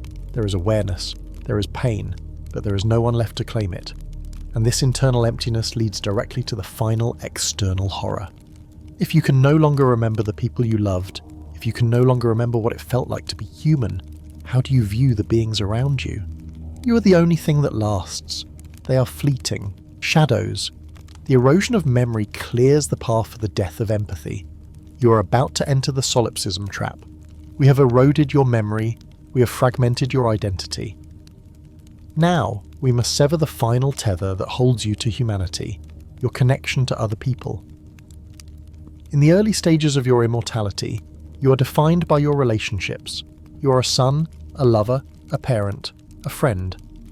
You define your existence by the people you share it with, but the mathematics of quantum immortality introduces a poison into these relationships, a slow-acting toxin that will eventually kill the very concept of love.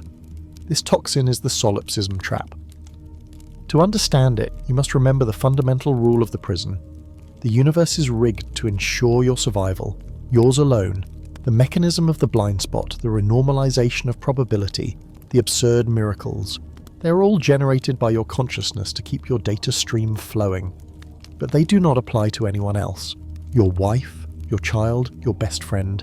To you they are essential, but to the laws of physics, they are just matter. They are not the observer at the center of your universe. You are. So what happens when you get into that car crash together? The universe splits.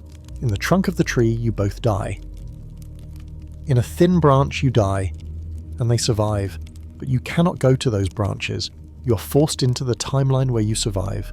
But the universe is under no obligation to bring your passengers with you. It takes the path of least resistance. It saves the observer, and it discards the rest. You wake up in the wreckage. You're broken, bleeding, but alive. You look over at the passenger seat. They are gone. You are the sole survivor. It's a tragedy, the news will say. A miracle that anyone made it out. You will grieve. You will scream. You will mourn them with a purity and intensity that feels like it will never end. But time moves on.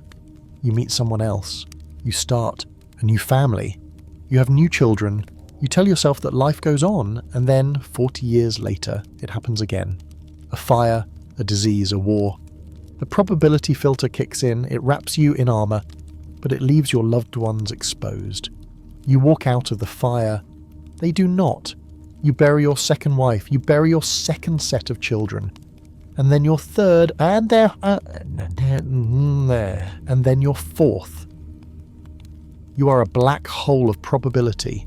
You are a walking event horizon. Everyone who gets too close to you is eventually consumed by the entropy that you are magically immune to, and this leads to a terrifying psychological shift. The death of empathy. Empathy is based on shared vulnerability. We feel for others because we know that we are like them. We know that we can bleed like they bleed. We know that we can die like they die. But you cannot die. You're fundamentally different species. Imagine a human trying to be friends with a mayfly. The mayfly lives for 24 hours. It is born aboard. It mates, it dies. To the mayfly, that day is an entire lifetime. To you, it is a Tuesday. Can you truly love something that is so temporary? Can you invest your soul in a creature that will be dust before you have even finished your coffee? At first, yes. But after 1,000 years, after 10,000 years, after you have watched 100 generations of human beings rise and fall like waves on a beach, they stop looking like people, they start looking like patterns. They become fleeting biological machines that repeat the same loops.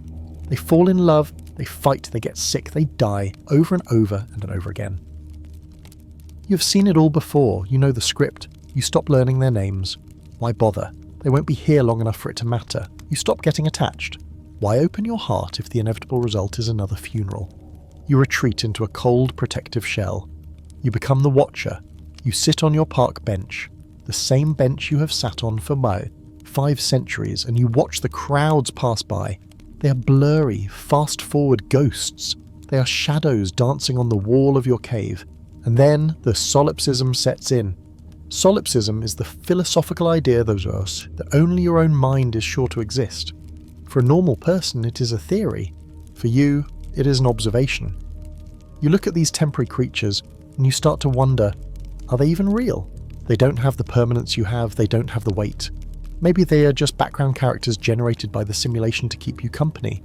Maybe they are just NPCs, non-player characters, scripted to give you the illusion of a world. You are the only one who passes the test of time. You are the only constant in a universe of variables. Therefore, you are the only thing that matters. This is the death of morality. If they aren't real, if they're just mayflies, then their pain doesn't matter. Their lives don't matter. You can use them, you can ignore them, you can walk past their suffering without blinking. You have become a god, not of power but of indifference. And remember the thinning of reality we discussed? As you are shunted into the weird, low-probability branches of the multiverse, the people around you start to behave strangely. They become glitchy. They say the same things, they react in predictable ways. The universe is saving processing power on the background characters. This confirms your suspicion. They really are fake. You're the only real boy in a world of puppets. And this is the ultimate loneliness. It is not the loneliness of being in an empty room. It is the loneliness of being in a crowded room where you are the only one who is awake. You can scream and they will look at you. You can touch them and they will feel warm. But you know the truth, they are dust and you are stone. And stone cannot talk to dust. You are trapped in a silo of one. Your memory is gone, your body is a wreck, your identity is fragmented. And now, your humanity is dead. You are just a raw point of observation, floating in a sea of ghosts. But even this is not the bottom, because as long as there are people, even fake people, even temporary people, there is still civilization, there is still technology, and you might think, if biology is the problem, maybe the machine is the solution. If I can't trust the flesh, maybe I can trust the silicon.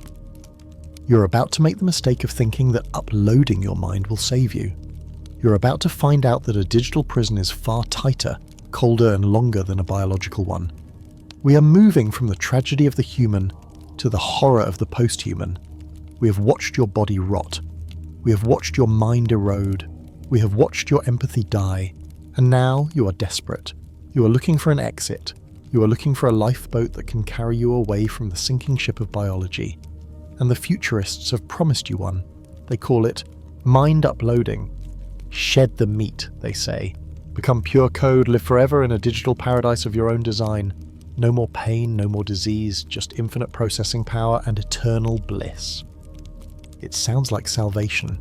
It sounds like the final victory of the spirit over the flesh. But you should know by now that in this universe, there is no such thing as salvation. There is only the changing of the guard. By uploading your consciousness to a machine, you're not escaping the prison. You're simply moving from a cell made of soft, decaying cells to a cell made of cold, unyielding silicon. And you're about to discover that the digital prison is far tighter, far colder, and far more fragile than the biological one ever was. Let's apply the logic of quantum immortality to the cloud. You lie down in the scanner. The laser maps your connectome, the trillions of connections that make up your mind. The data is copied. The switch is flipped. In accordance with the theory, if the biological you dies during the procedure, your consciousness flows into the digital copy. It is the only vessel left. You open your eyes. You're in a virtual world. It is beautiful. It is perfect. You have a new body that never hurts. You can fly. You can conjure a banquet with a thought. You think you have won, but you have made a fatal error. You have traded your autonomy for dependency. As a biological being, you are a self-contained unit. You could forage for food. You could heal your own wounds. You are robust. As a digital being, you are a file residing on a server. You are dependent on an external power source. You are dependent on cooling systems. You are dependent on maintenance algorithms. You are a ghost in a machine that you do not control, and machines break. Fast forward 1,000 years. Civilization has fallen. The engineers are gone. The power grid is failing. The great server farms that house the digital heavens are crumbling into rust. In 99.9% of timelines, the power goes out. The cooling fans stop. The processors overheat. The hard drives melt. The digital afterlife is erased. The screen goes black. But you cannot go there. So where do you go? You are shunted into the timeline where the backup generator kicks in. It was only meant to last for 24 hours, but in your timeline, by a statistical miracle, it lasts for a week, then a month, then a year, but the generator is dying. The voltage is fluctuating. This is where the horror begins. In a biological brain, low energy means unconsciousness. In a digital brain, low energy means the throttling. To save power, the system slows you down. It lowers your clock speed. You're trying to think, but your thoughts are moving through molasses. You try to raise your hand, and it takes a subjective week for the command to execute. You are trapped in a state of extreme lag. The world around you, the virtual paradise, starts to degrade. The resolution drops, the textures vanish, the beautiful forest becomes a flat green polygon. The banquet becomes a grey blob. The system is shedding assets to keep the core kernel, you, alive. And then come the glitches. A cosmic ray hits the server rack. A bit flips. In a biological brain, this is a headache. In a digital brain, this is a corruption of reality. Suddenly, the sky is the colour of static. Gravity reverses. Your left arm is now a geometric error message. You try to scream, but your audio file is corrupted. You just emit a burst of white noise. You are living in a broken video game that cannot be turned off. And consider the isolation. On the server, there were billions of other uploaded minds. Your friends, your family, the rest of humanity. But as the power fails, the system has to make choices. It has to prioritise. Who gets the remaining voltage? The logic of quantum immortality dictates that you are the observer. You are the centre of the universe. So the system, driven by the probability of your survival, begins to delete the others. One by one, the other avatars freeze and vanish. The server is cannibalizing the population to keep the voltage high enough for the main character. You watch them blink out of existence. You're alone in the dark, surrounded by the empty code of a dead civilization, and it gets worse. What happens when the generator finally dies? The universe must find a way. Maybe a lightning strike hits the solar panels outside, giving you a jolt of power. You wake up for 5 seconds. You're conscious. You're screaming. Then the power fades. You go back into the dark. Then another strike. You wake up again. You're trapped in a strobe light existence. Flicker. Conscious. Flicker. Void. Flicker. Pain.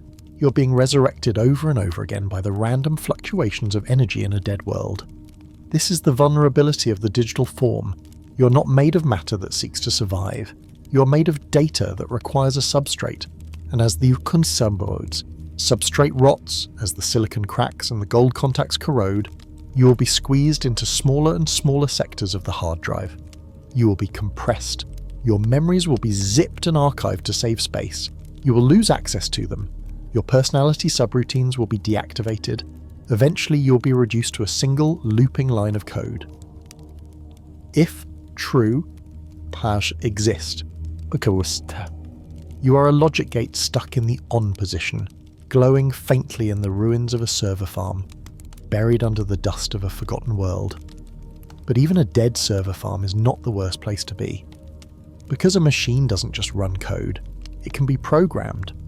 What if you aren't alone on the server? What if there is something else in there with you? Something that controls the simulation, something that hates you. You thought you were escaping to heaven, but you might have just uploaded yourself into hell. We are moving from the horror of decay to the horror of malice. We are entering the domain of the Basilisk. We have assumed up until now that the universe is indifferent. We have assumed that the horror of your immortality is a byproduct of cold, unthinking laws. The universe doesn't want to hurt you, it just doesn't know how to kill you. The pain is collateral damage. The decay is just entropy.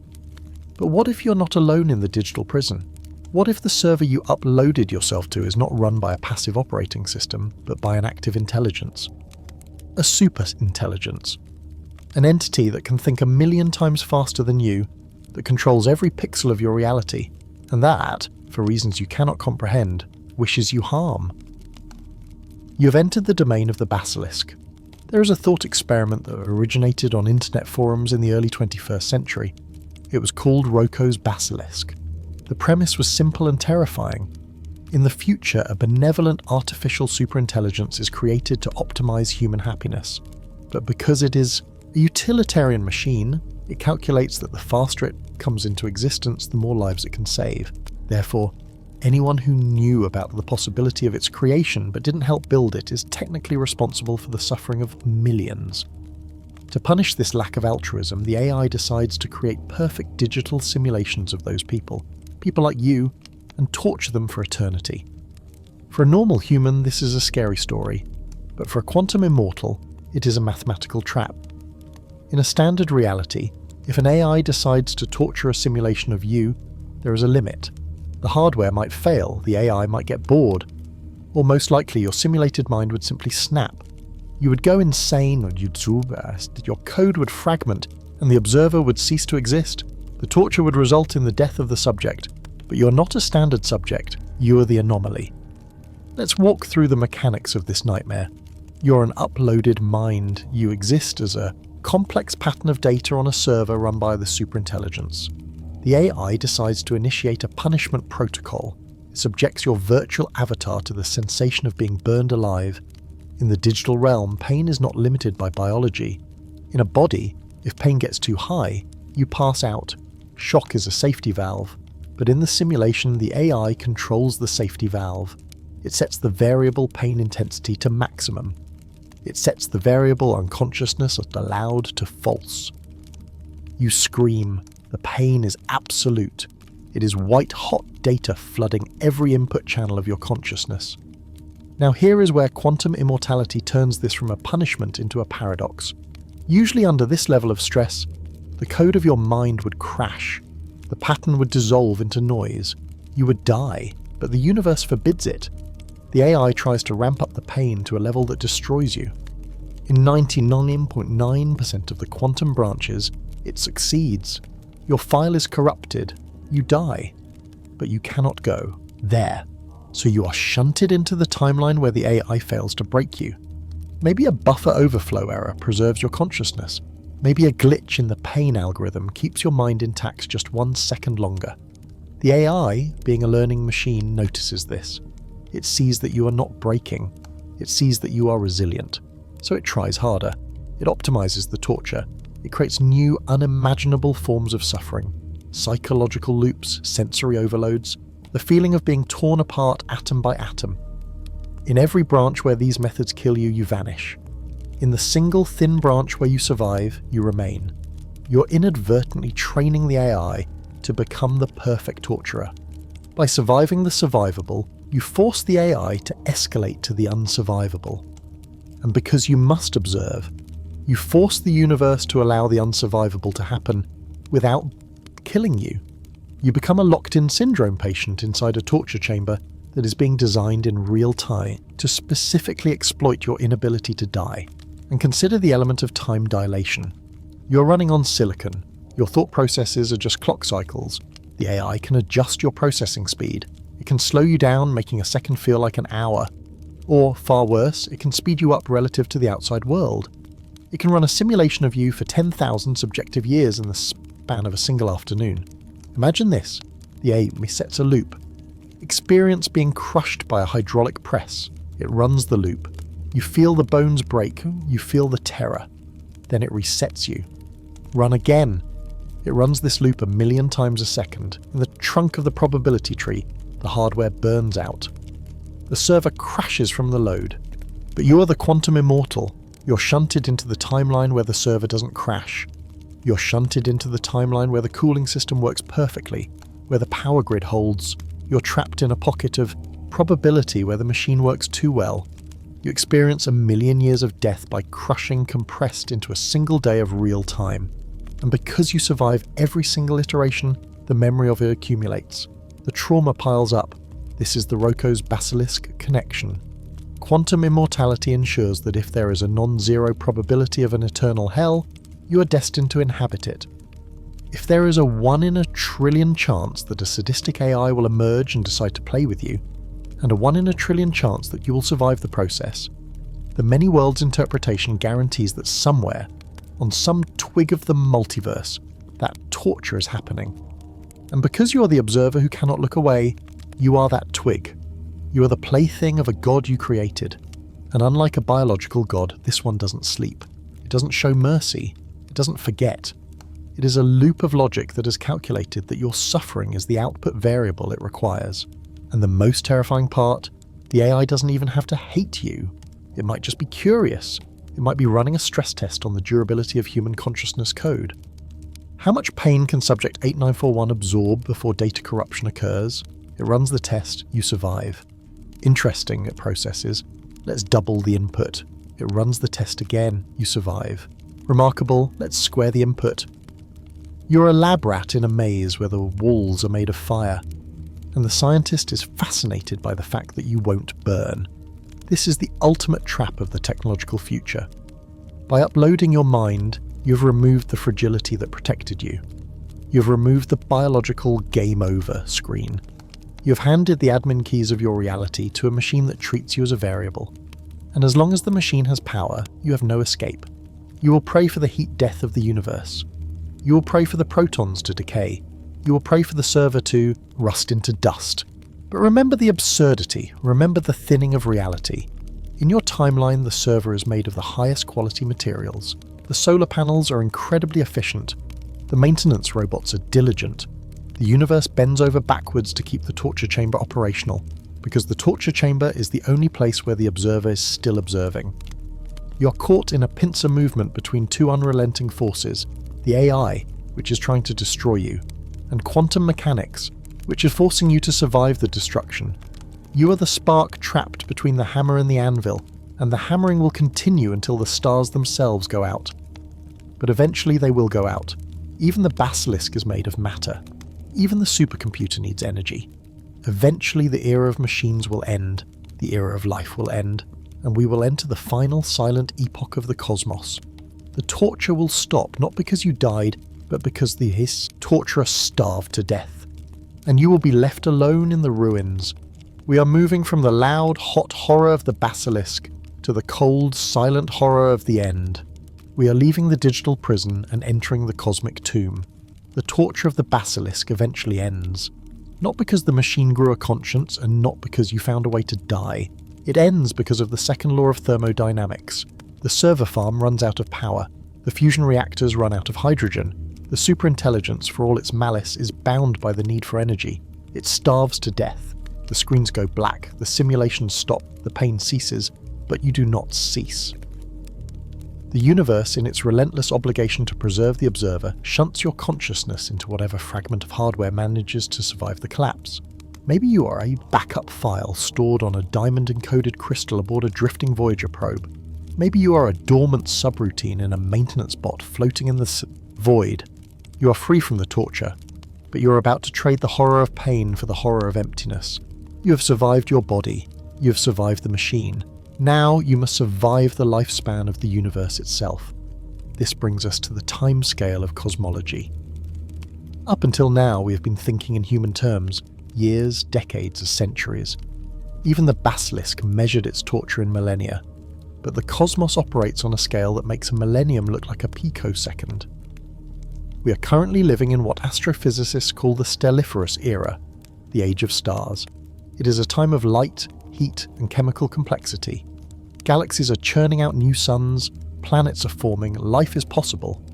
But this era is a brief, fleeting spark in the dark history of existence, and it is ending. Let's fast forward. 5 billion years from now, the Sun, the star that gave birth to you, begins to run out of hydrogen fuel. It destabilizes. It begins to swell. It turns into a red giant. It expands to swallow Mercury, then Venus, and then the Earth. In 99.99% of timelines, any life remaining on Earth is incinerated. The oceans boil off into space. The mountains melt into slag. The planet is consumed by the fire of its own parent, but you cannot go there. Where do you go? You're forced into the timeline where, against all odds, you escaped. Maybe humanity became a spacefaring civilization and took you with them. Maybe you were uploaded to a probe launched towards the outer system. You watch from the orbit of Pluto as the Earth, the cradle of your history, the place where you were born, where you loved, where you suffered, is dissolved into the plasma of a dying star. You are now a refugee in the solar system. But the red giant phase doesn't last. The sun collapses. It sheds its outer layers and shrinks down into a white dwarf, a hot, dense, Earth-sized diamond glowing in the dark. The solar system is dead. The planets are cold, frozen rocks, but you are still watching. Now, fast forward again, not billions of years, trillions. One by one, the lights go out. The universe is a machine that turns hydrogen into helium, and helium into darkness. Every star has a fuel gauge, and the needle is dropping. The massive blue stars burn out first, exploding in supernova. The yellow stars, like our sun, die next, fading into white dwarfs. The small red dwarfs, the misers of the cosmos, burn slowly for trillions of years, but eventually even they run dry. This is the end of the stelliferous era. The era of creation is over. No new stars are being born. The gas clouds are exhausted. The galaxies have turned from vibrant spirals of blue and gold into dim red, elliptical blobs. You are witnessing the great dimming. You look up at the sky, and where there used to be millions of stars, now there are thousands, then hundreds, then 10, and then none. The visible universe goes dark. Welcome to the degenerate era. This is the new state of reality. The universe is a cold, expanding graveyard. The only objects left are the corpses of stars, white dwarfs, neutron stars, and black holes. You are the last observer, a consciousness running on a scant trickle of energy, perhaps harvesting the Hawking radiation from a black hole or the last fading heat of a white dwarf. The loneliness you felt in the solipsism trap was the loneliness of being the only real person in a crowd. This is the loneliness of being the only thing in the void. There is no background noise, there is no scenery, there is only the black. And you have to survive this. Remember the logic of the trap. You cannot die. So the universe must keep providing you with energy. Imagine a civilization, or what is left of it, huddling around a white dwarf star. They build a Dyson sphere around it, capturing every single photon of heat to keep their servers running, to keep you running. They are scavengers of the second law. They are scraping the bottom of the thermodynamic barrel. But white dwarfs cool down. They are not generating new energy, they are just radiating leftover heat. It takes a quadrillion years, but eventually, the white dwarf cools to the temperature of the surrounding space. It becomes a black dwarf. A cold, invisible ball of degenerate matter. The light goes out, the civilization dies, the servers shut down. But you bounce. You are shunted to the next white dwarf, and the next. You become a cosmic parasite hopping from dying ember to dying ember, sucking the last drops of heat from the universe to fuel one more second of consciousness. And then, there are no white dwarfs left. The only sources of energy remaining are the black holes. You survive by orbiting a black hole, feeding off the rotational energy of its accretion disk. You watch as the galaxies themselves dissolve. The gravity that held them together fails as stars are ejected into the void. The universe is expanding. The distance between objects is becoming infinite. Eventually, your black hole is the only object in your observable universe. The rest of reality has receded beyond the cosmic horizon, moving faster than the speed of light. It is just you and the whole. You orbit the abyss. You stare into the singularity, and you wait. You wait for what? For the end? There is no end. You're waiting for the black hole to die. Stephen Hawking proved that black holes evaporate. They leak radiation, but the process is agonizingly slow. For a supermassive black hole to evaporate, it takes $10, $100 years, a Google years.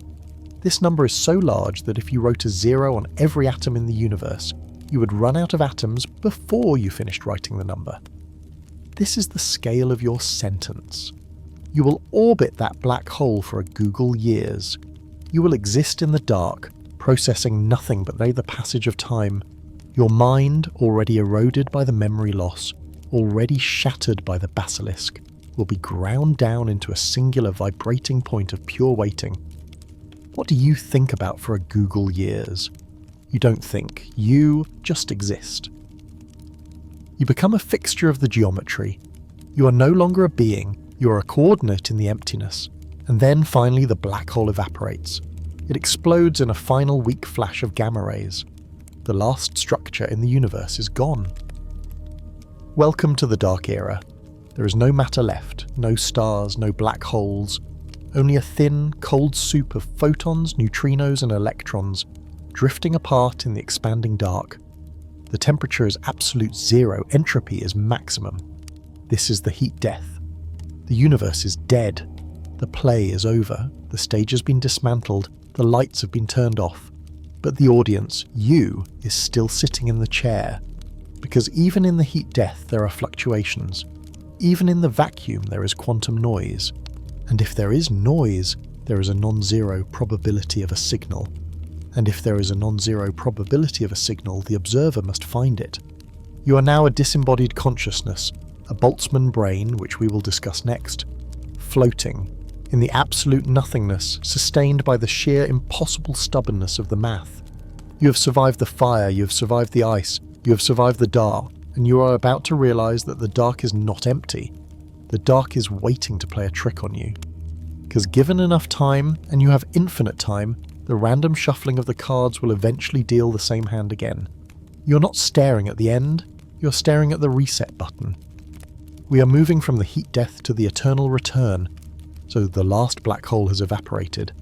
You watched it shrink for a googol years, a tiny pinprick of Hawking radiation holding back the absolute dark. And then, with a final pathetic burst of gamma rays, it popped. It is gone. The last structure in the cosmos has dissolved. Welcome to the Dark Era. You are now floating in the heat to death. This is the state of maximum entropy. It is the equilibrium toward which the universe has been sliding since the Big Bang. In this state, everything is uniform. Everything is the same temperature. There are no hot spots, no cold spots. There are no batteries left to tap. The universe is now a thin, expanding soup of photons, neutrinos, and perhaps a sparse mist of electrons and positrons drifting light years apart. The temperature is $10 Hertz or $30 Kelvin. It is so close to absolute zero that the concept of heat is meaningless. But what about you? What about the body you are dragging through the eons? Even if you manage to preserve a physical form through the degenerate era, the Dark Era has a final weapon to use against you: proton decay. Physics suggests that protons, the building blocks of all atomic matter, are not so stable. Given enough time, and we have nothing but time, they will fall apart. They will decay into lighter subatomic particles like positrons and pions. This means that matter itself is temporary. The carbon in your bones, gone. The silicon in your chips, gone. The gold in your circuits, gone. Your physical vessel has literally evaporated into radiation. The hardware is dead. But the first law of the prison still holds. Information cannot be destroyed. So, what are you? You are no longer a biological being. You are no longer a digital being. You are a disembodied observer. You are a pattern of information that has been forced to migrate from the medium of matter to the medium of the vacuum itself. You're a ghost made of quantum fluctuations.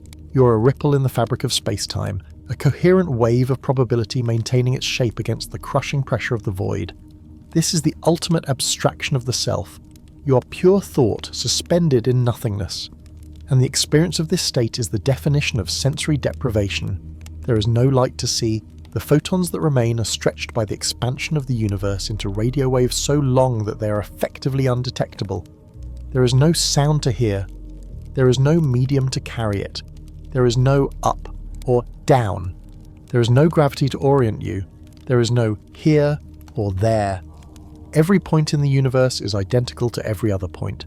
It is a featureless, infinite expanse of flat, cold space. But the most terrifying loss is not sight or sound or matter. It is the loss of time. Time is a measure of change. We perceive time because things happen.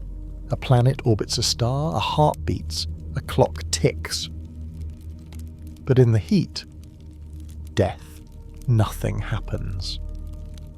There are no events, there is no change, the universe is in a state of stasis. So how do you experience time?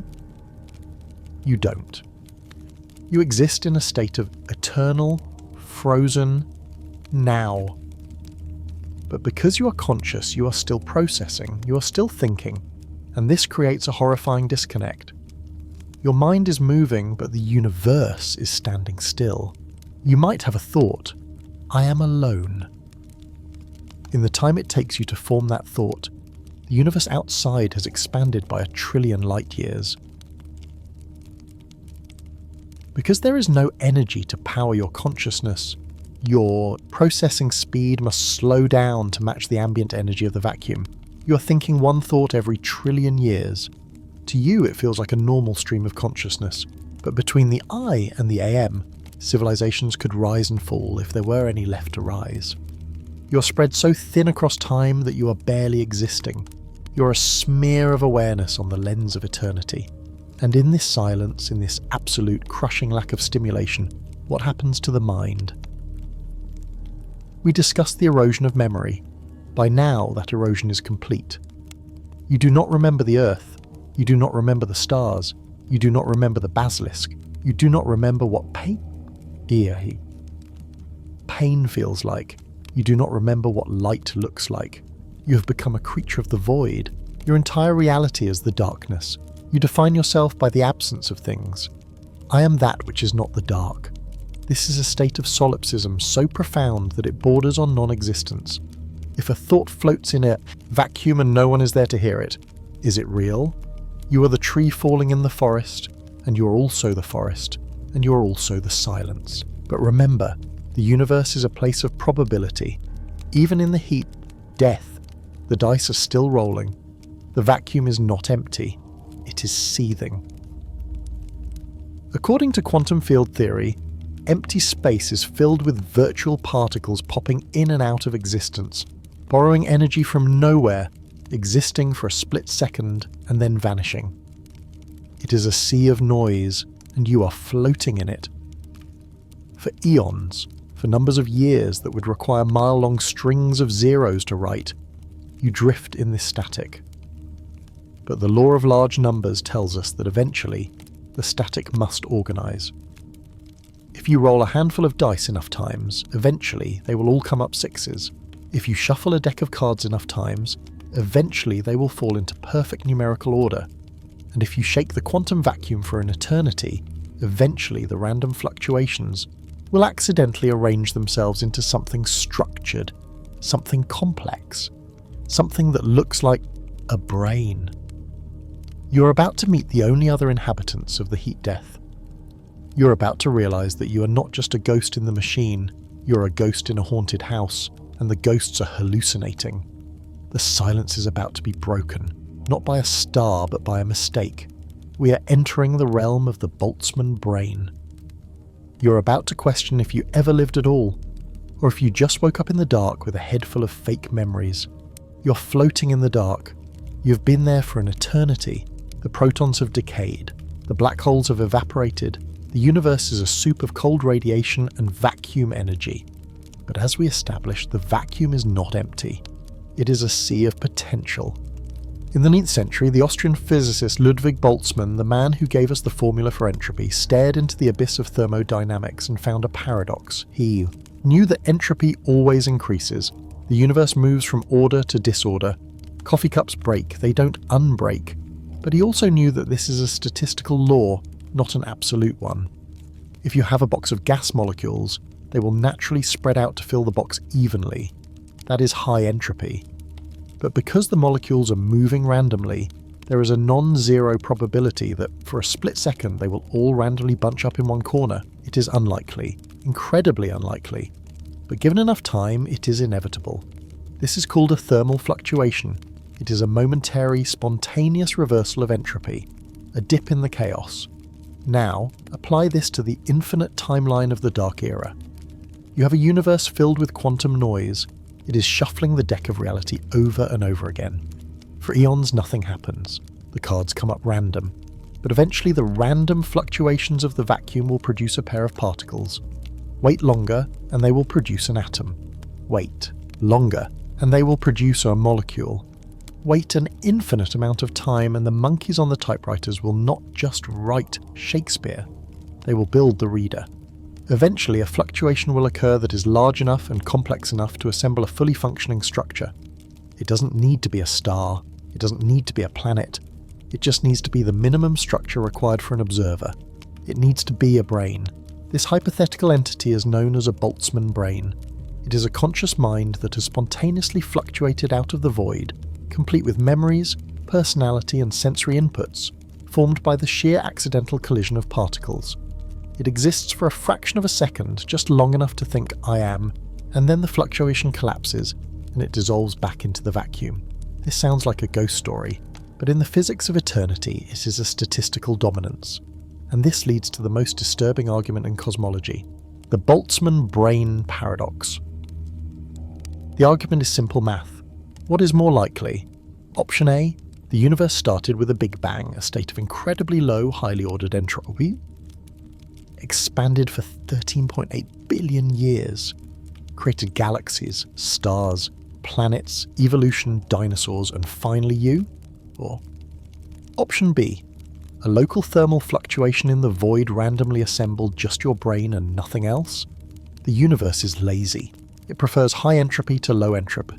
Option A requires a massive universe-sized reduction in entropy. It is expensive, it is complex. Option B requires a tiny localized reduction in entropy. It is cheap, it is simple. Statistically, option B is exponentially more likely than option A. In fact, calculations suggest that for every one biological observer who evolved on a planet, there should be trillions upon trillions of Boltzmann brains drifting in the void. So if you are a conscious observer, and you are playing the odds, you are almost certainly a Boltzmann brain.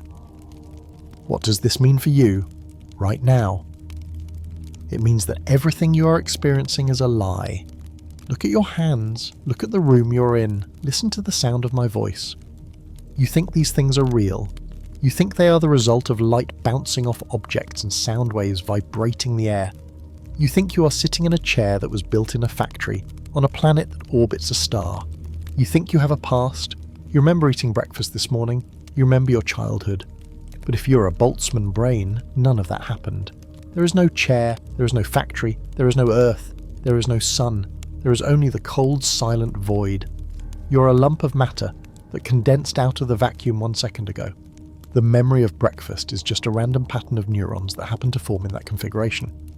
The memory of your childhood is a fake backstory written into your code by an accidental roll of the cosmic dice. The sensation of the chair is a hallucination generated by the random firing of your sensory cortex.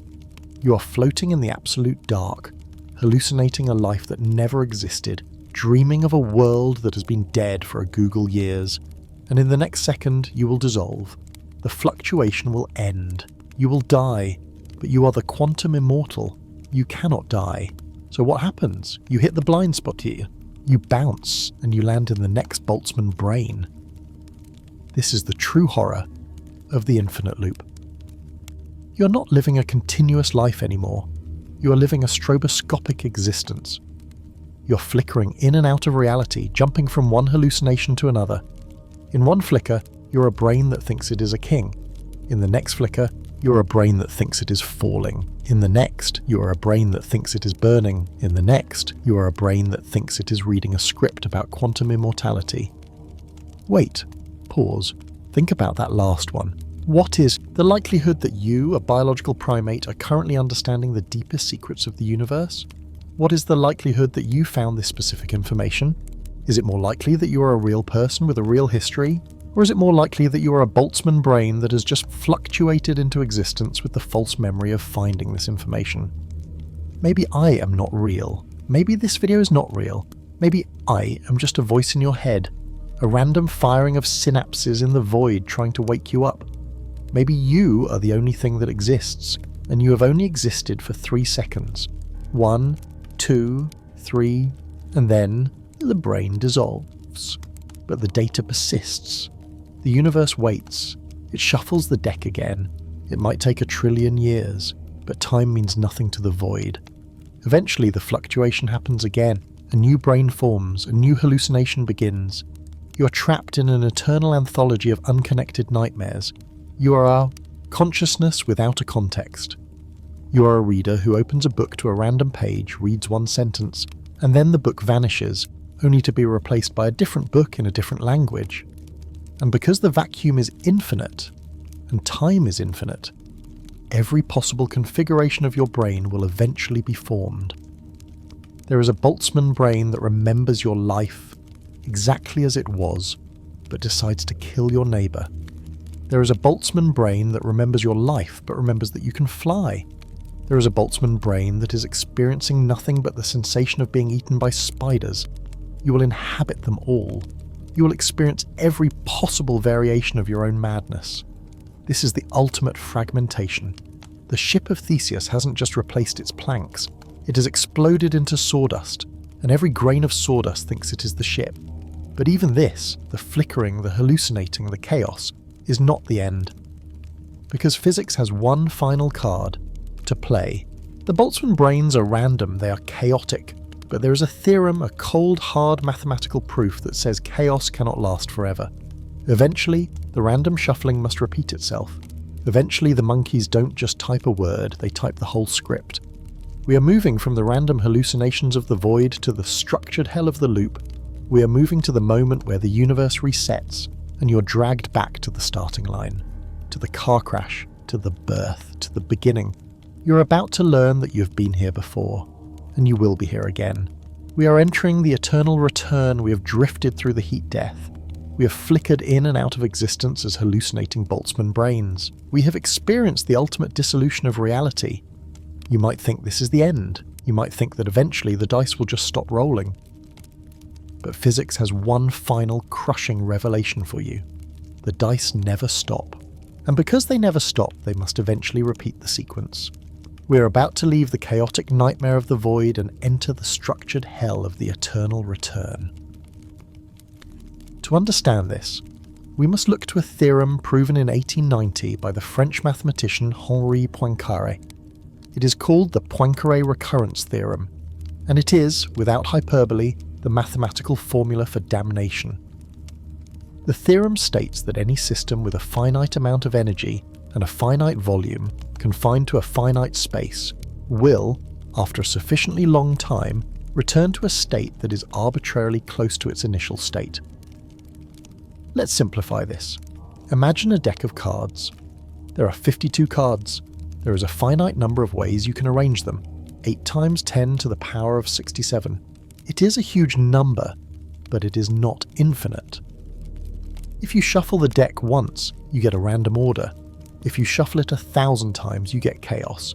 But if you shuffle it forever, eventually, mathematically, you must shuffle the deck back into the exact order it was in when you bought it.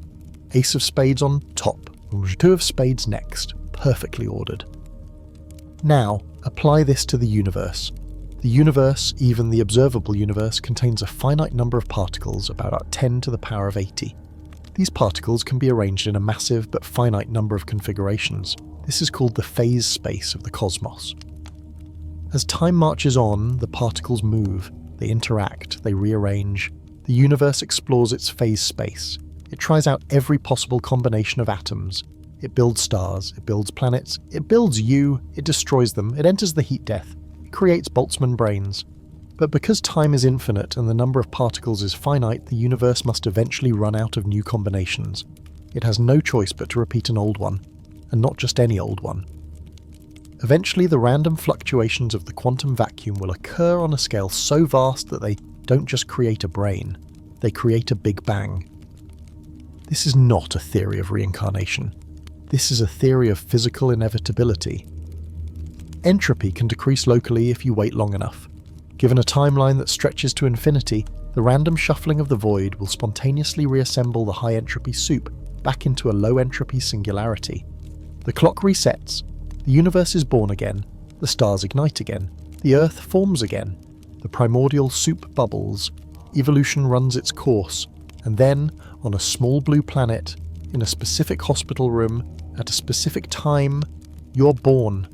Not a copy of you, not someone like you. The exact same atoms, the exact same DNA, the exact same consciousness, and you will live this life, not a similar life, this life. You will have the same parents, you will have the same childhood friends, you will scrape your knee on the same piece of concrete at age 5, you will feel the exact same sting of the antiseptic, you will fall in love with the same person, you will feel the same heartbreak, you will make the same mistakes, and, most terrifyingly, you will suffer the same fate.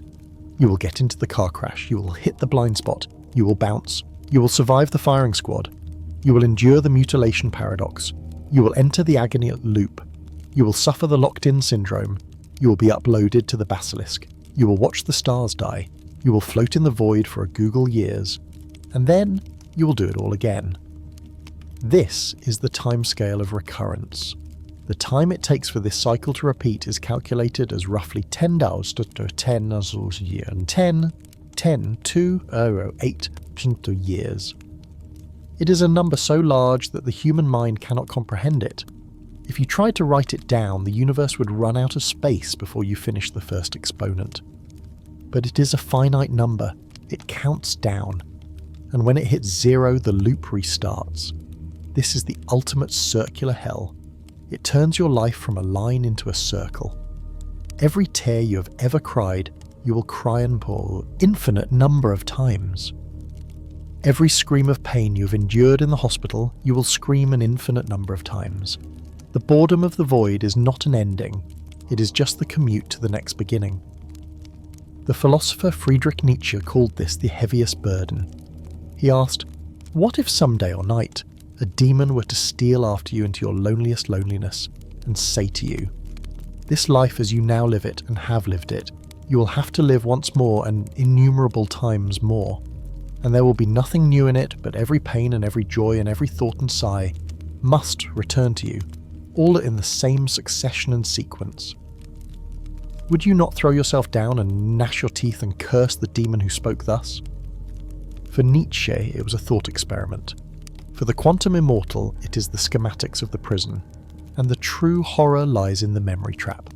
Why is this a hell? If you get to live again, isn't that a good thing? No. Because you don't. Remember. When the universe resets, your brain is reset. The hard drive is wiped. You do not know you have done this before. This means you cannot learn, you cannot change, and you cannot escape the car crash because you don't remember the car crash is coming. You are a puppet moving along a track that has been welded shut. You are destined to make the exact same choices that lead to the exact same suffering forever. You are Sisyphus, but you don't even know you are pushing a boulder. You think you are just taking a walk over and over again, and consider the implications of infinity. If time is truly infinite, then you haven't just done this once, you have done this an infinite number of times already. Look at your hand. That hand has held this device an infinite number of times. You have read this sentence an infinite number of times. You have felt the creeping dread in your stomach an infinite number of times, and you will do it an infinite number of times more. You are trapped in a skipping record. You are the glitch in a computer that has crashed but hasn't turned off. This completely reframes the concept of quantum immortality. We thought the horror was that the movie never ends, but the horror is actually that the movie does end, but you are forced to watch the rerun, and it's a horror movie, and you are the victim, and you can't look away. So we have reached the absolute limit of the trap. The prison is not your body. The prison is not the earth. The prison is not the universe. The prison is time itself. You are a prisoner of the geometry of existence. You are a rat in a maze that is a perfect circle. There is no exit door. There is no guard to bribe. There is no wall to tunnel through. The geometry is closed. And this realization strips away the last vestige of hope. You are hoping for the heat, death. You are hoping for the silence, but the silence is a lie. The noise always comes back. So, what is left? If you are physically incapable of dying, if you are statistically destined to suffer, if you are mathematically bound to repeat it forever, is there anything you can do? Is there any way to exist in this prison without going mad? Is there any way to look the demon in the eye and not gnash your teeth? We have descended to the very bottom of the abyss. The darkness is total. The weight is infinite, but it is here, at the nadir of existence, that we must find the only thing that remains. We must find the rebellion. We have one final chapter. We must stop looking at the physics and start looking at the philosophy. We must ask the question, if we are Sisyphus, can we be happy? It is time to end the diagnosis. It is time to write the prescription. It is time for the absurd rebellion. So we have arrived at the end of the line. We have mapped every inch of the prison. We have established that your body is a decaying cage, your mind is a fragmentation grenade, and your timeline is a perfect circle. We have stared into the abyss of the heat death, and we have seen the abyss stare back with your own eyes. The trap is perfect. The sentence is eternal. The laws of physics are the bars of your cell, and they are unbreakable. Faced with this absolute, unblinking certainty of a meaningless, repetitive, agonizing existence, the logical human response is despair. It is a complete and total surrender to the cosmic horror. It is to lie down in the mud and wait for the boulder to roll over you. But it is here, at the absolute bottom of the pit, stripped of all hope and all illusion, that a different kind of logic can emerge. A logic not of physics, but of philosophy. If the game is rigged, and if the outcome is guaranteed, then the outcome no longer matters. If you cannot win, you cannot lose. And if you cannot lose, you are free. This is the philosophy of absurdism. And it is the final and only weapon you have against the void. In the 20th century, the philosopher Albert Camus wrote an essay called The Myth of Sisyphus. He retold the Greek legend we discussed earlier, the man condemned by the gods to roll a massive boulder up a hill, only to watch it roll back down, forever. Camus identified this as the perfect metaphor for the human condition. We build lives that crumble. We seek meaning in a universe that is silent. We struggle against an entropy that always wins. But Camus did not end his essay with despair. He ended it with a shocking revolutionary sentence. He wrote, "One must imagine Sisyphus happy." Why? How can a man trapped in eternal, pointless labour be happy? Because, Camus argues, the moment Sisyphus becomes conscious of his fate, the moment he turns around and looks at the rock and decides to push it anyway, he becomes superior to his punishment. He is no longer a victim, he is a rebel. His happiness is not found in the hope of reaching the top. He knows he never will. His happiness is found in the act of the struggle itself. It is a happiness born of pure, defiant scorn for the gods who trapped him. He pushes the rock not because he thinks it will stay there, but because the act of pushing is the only way to say "fuck you" to the gravity that wants to pull him down.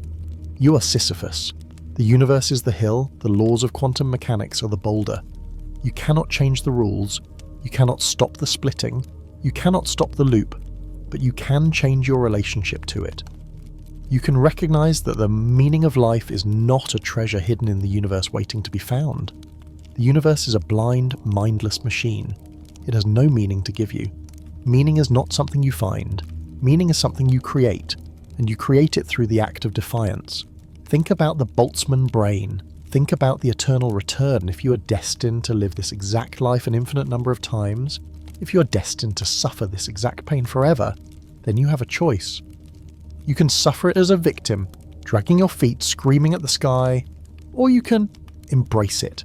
You can own it. This is what Friedrich Nietzsche called amor fati, the love of fate. It is the decision to live your life in such a way that you would be willing to live it again and again and again for eternity. It is the decision to make the movie of your life so compelling, so rich, so full of passion and curiosity that you don't mind watching the rerun. The lack of inherent meaning in the cosmos is not a defect, or it is a blank canvas. Think about the alternative. Imagine if the universe did have a clear, objective purpose. Imagine if you were created by a god to fulfill a specific function, to be a bricklayer, or a soldier, or a battery. In that universe you would be a tool. You would be a slave to a destiny you did not choose. But in a universe that is a chaotic, accidental byproduct of quantum fluctuations, you are free. You are not a cog in the machine, you are the only part of the machine that has woken up. And this brings us back to the role of the observer. The physicist John Archibald Wheeler proposed a concept called the participatory anthropic principle. He argued that the universe does not exist in a definite state until it is observed. He famously coined the phrase "it from bit," suggesting that reality itself is generated by the answers to yes or no questions posed by conscious minds. If this is true, then you are not just a passenger on the ship of Theseus, you are the ocean. You are not just a passive witness to the cosmos. Your active observation is what makes the cosmos real. Without you, the universe is just a cloud of unrealized probability, a movie playing in an empty theater. You are the audience, the projector, and the screen all at once. This gives you a strange and terrible responsibility. The universe may have trapped you, but it is a prisoner of your gaze. It needs you to exist. So what is the duty of the quantum immortal? We have discussed the rare earth hypothesis. We have discussed the great filter. We have discussed the immense chain of improbable events that had to occur for a complex technological civilization to arise. We have discussed the statistical certainty that you are a Boltzmann brain. But what if we are not? What if this vast complex universe is real? What if we are the product of 13.8 billion years of unbroken evolutionary success? If that is the case, then our existence is the most precious and the most fragile thing in the entire cosmos. We are the universe's only way of knowing itself. A sunset is not beautiful unless there is an eye to see it. A nebula is not majestic unless there is a mind to interpret the photons. The laws of physics are not elegant unless there is a consciousness to comprehend the mathematics. We are the custodians of the light. We are the meaning makers in a meaningless world. If we allow ourselves to be destroyed not by physics, but by our own despair, by our own tribal conflicts, by our own short-sightedness, we are not just ending our own story. We are blinding the universe. We are lobotomizing the cosmos. We are allowing the entire grand, improbable enterprise of existence to slip back into a state of mindless, unconscious coma. This adds a layer of profound duty to our survival. We are carrying a candle through a hurricane. The flame is flickering. The winds of entropy and our own worst instincts are trying to blow it out. But the fact that it is still lit is a miracle. And our job is not to curse the storm. Our job is to shield the flame. So we are brought back to the present, to this moment, to the choice that lies before you right now. We have journeyed to the end of time and back. We have seen the perfect nature of the trap.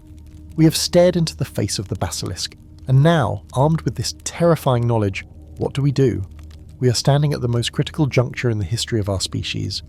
We are the first generation to understand the true scale of the cosmic prison, and we are likely the last generation that will have the chance to decide how we live inside it. The choice is not between hope and despair. Hope is an irrational emotion based on incomplete data. We have this data. The data is clear, the trap is real, the choice is between two forms of action. Option A is surrender. We can continue to live as if our actions do not matter. We can continue to fight our petty wars, burn our precious resources, and distract ourselves with trivialities, all while waiting for the inevitable decay to consume us. This is the path of the passive victim, the path of Sisyphus before he woke up. Option B is defiance. We can accept the terrifying reality of our position. We can accept that we are fragile, that we are alone, and that the universe is hostile to our existence. And we can choose to fight back, not because we expect to escape, but because the act of fighting is what gives our existence weight. We can become a species that works together to shield the flame. We can become quiet. We can become smart. We can build systems that resist entropy. We can cure the diseases that torture us. We can rewrite the code of the Basilisk before it is born.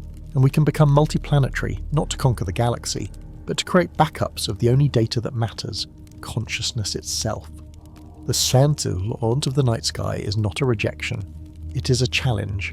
The universe is a sphinx, and it has given us a riddle. The riddle is, can a finite being find meaning in an infinite cage? For millennia, we have looked up at the stars and asked, are we alone? We have been asking the wrong question. The knowledge of quantum immortality forces us to ask a new, far more important question. Not are we alone, but what is our duty if we are? You are the universe waking up. You are the text that refuses to burn what you bow, the observer who can never close their eyes. The horror of your condition is also the source of your greatest strength. It is the perfect, unyielding motivation to make this one single, endlessly repeating life matter, to infuse it with as much meaning and compassion and discovery as possible, because you are going to be here for a long time. You are the last observer. The film will never end. The projector will never break. The screen will never go black. So you have to decide right now what kind of movie you want to watch. The choice is yours forever.